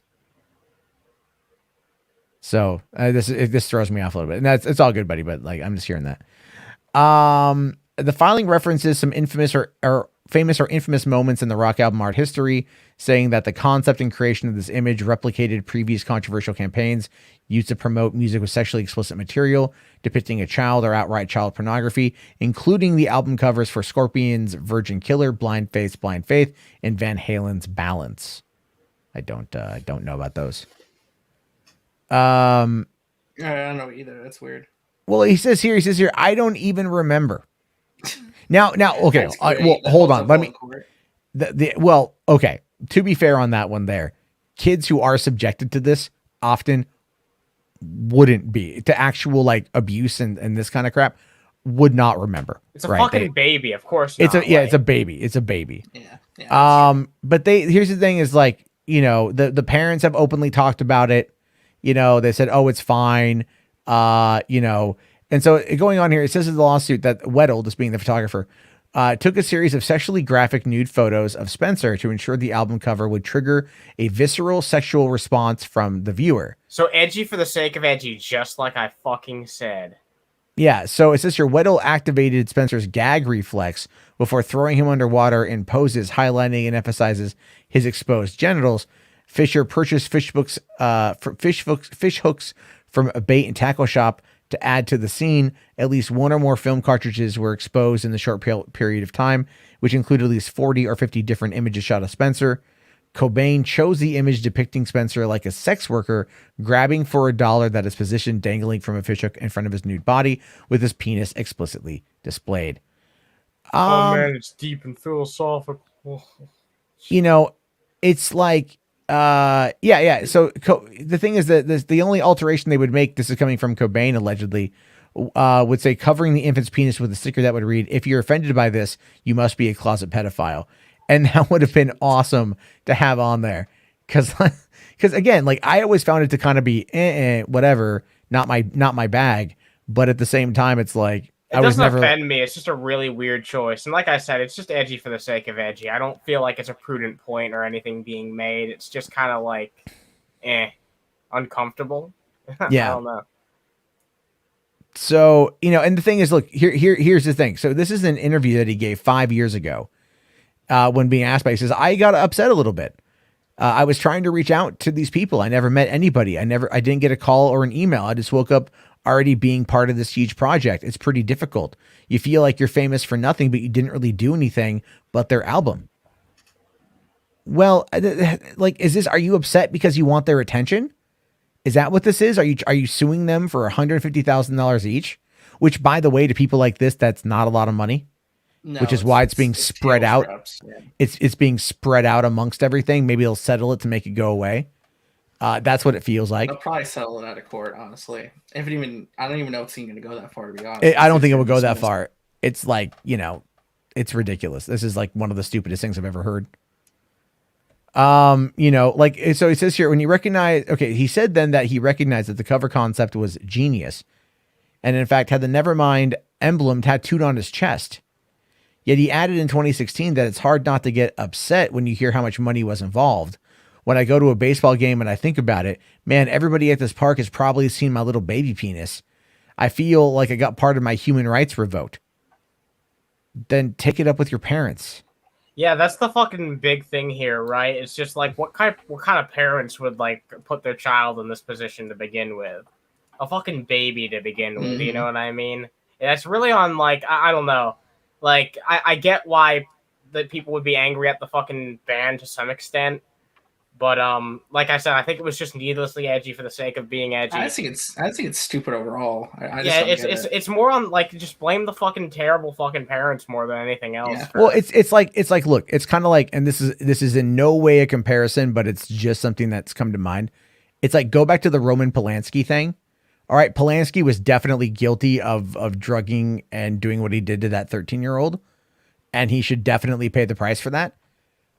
So should her mom, for being the one to sell her out, to sell out her 13-year-old kid, because that's how the 13-year-old ended up in that hot tub.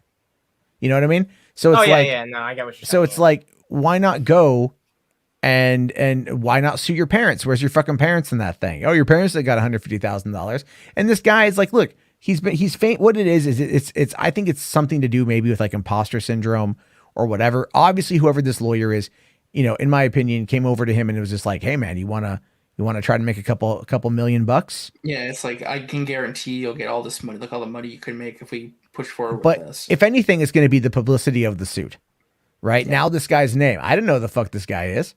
His name's everywhere now. His name's everywhere now. Yeah, it's Elder something or another, right? It's all like Spencer Eldon. That's his name. Okay, you got your 15 fucking minutes by trying to essentially sue Nirvana for child pornography. People love talking about lawsuits, if only for like the 15 Especially minutes. Like a flashy headline like that, suing them for child pornography. Yeah, exactly. Yeah. Oh, that caught my eye. I was on right when Variety dropped it. I was like, what? Yeah, a flashy headline. I'm like, let me add that to the thumbnail real quick because that's something we're talking about tonight. It's just absolutely fucking insane. Although HBarts here does say for $5, when I listen to this album on Spotify, I put my phone down. Yeah, no, I get you, man. I'm not a fan of the cover. I like this, you don't need to, the penis was over the top. That's just a personal preference. I get the message they were going for. The grunge movement in the early 90s was definitely something, that and Rage Against the Machine, very anti-capitalist. That's what a lot of bands back then were like that and pushing back on the system. And that's a lot of what this was.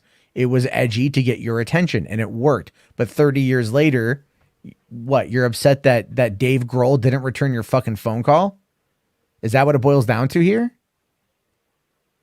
RJ, your media. Oh, sorry. I said seems like it, you know. I don't know. Yeah, Geffen here would have never let it go to press without clearing it with his lawyers. Yeah, pretty much. It just is so stupid. I don't even know why. It's I don't know.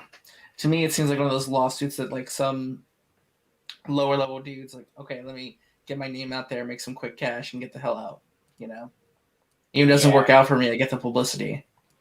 Just seems out of desperation. That happens a lot these days. Yeah, that's what it seems like here. I mean, like if the guy was like, you know, if they had physically abused him or something, I think it's like, you know, there was that line there though about they activated his gag reflex before throwing him in the water. Like how? Yeah.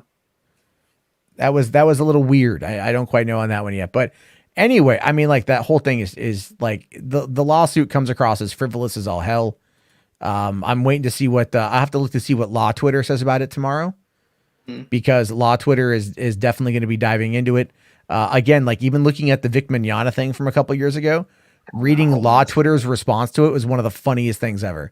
Because Law Twitter was like, nope. Yeah, everyone was making fun of like the whole thing because it's like, and how the hell is it getting this far? Yeah, and then even all the Mignogna fans were attacking the lawyers, and the lawyers are like, nope, and they all called it. The lawyers were all right. What happened? And again, Law Twitter is not. Are you telling me that the famous internet lawyer didn't know what the hell's going on? I'm telling you that. Yeah, well, I have my thoughts on Nick Rekieta.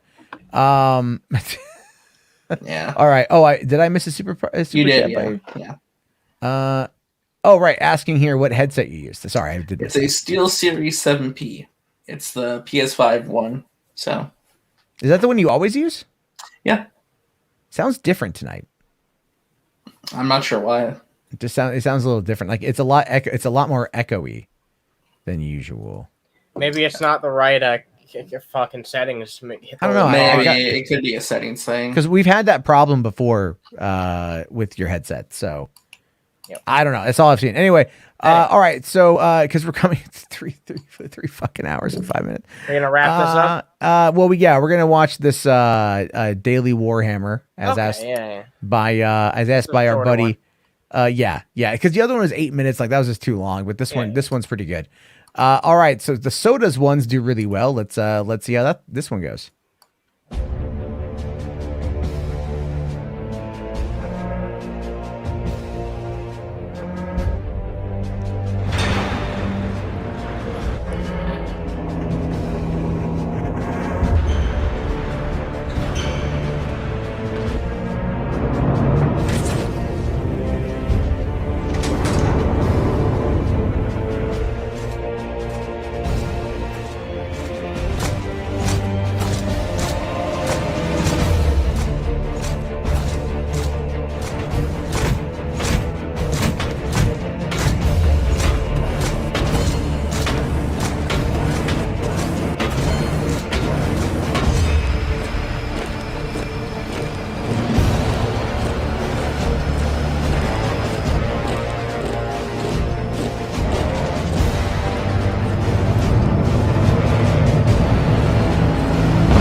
Play the Imperial March. Yeah.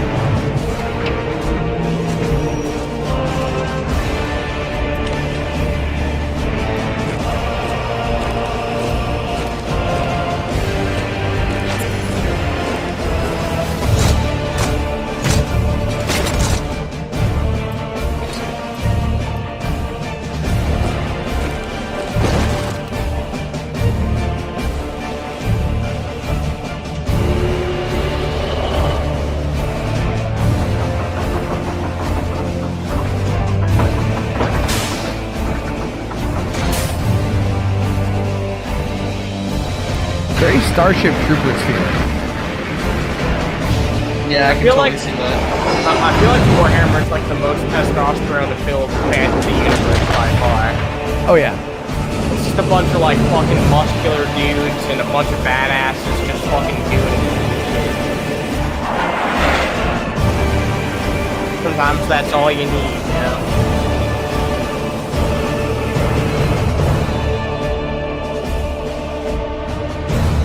Damn, no one got their head cut off. I don't know. No I blood feel- and gore this time. Yeah, I mean that was cool, but I feel Yeah, it kind of was let cool. down. Yeah. I feel kind of let. It's like that one is like, you know, like, all right, cool, we're getting into it, and it's like we're dropping, we're, you know, and a lot of Starship Trooper vibes on that, to be It's like, honest where are with we you. dropping, boys? Oh, I was Yeah. gonna say that too. All right. And then yeah, and then it's like, all right, it's over. But it's good. It's good. I don't have my phone with me. No, I do actually. Hold on. I actually got this picture yesterday that I wanted to send. I wanted to showcase here. Hold on. I'll send it to myself on Twitter. Send it to yourself. Yeah, I do that now occasionally. So, because I wanted to talk about this because of all the Warhammer stuff in my town. There's actually, I've mentioned this before.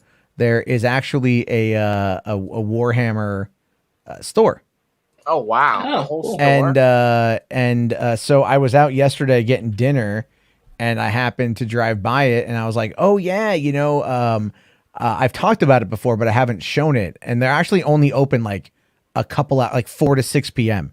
Like their hours are so limited right now, but this is the store, Warhammer. and so it exists, and I got to awesome. go in when they're actually open. So during the time that they're actually open, but yeah, so I thought this was kind of cool to That's really cool.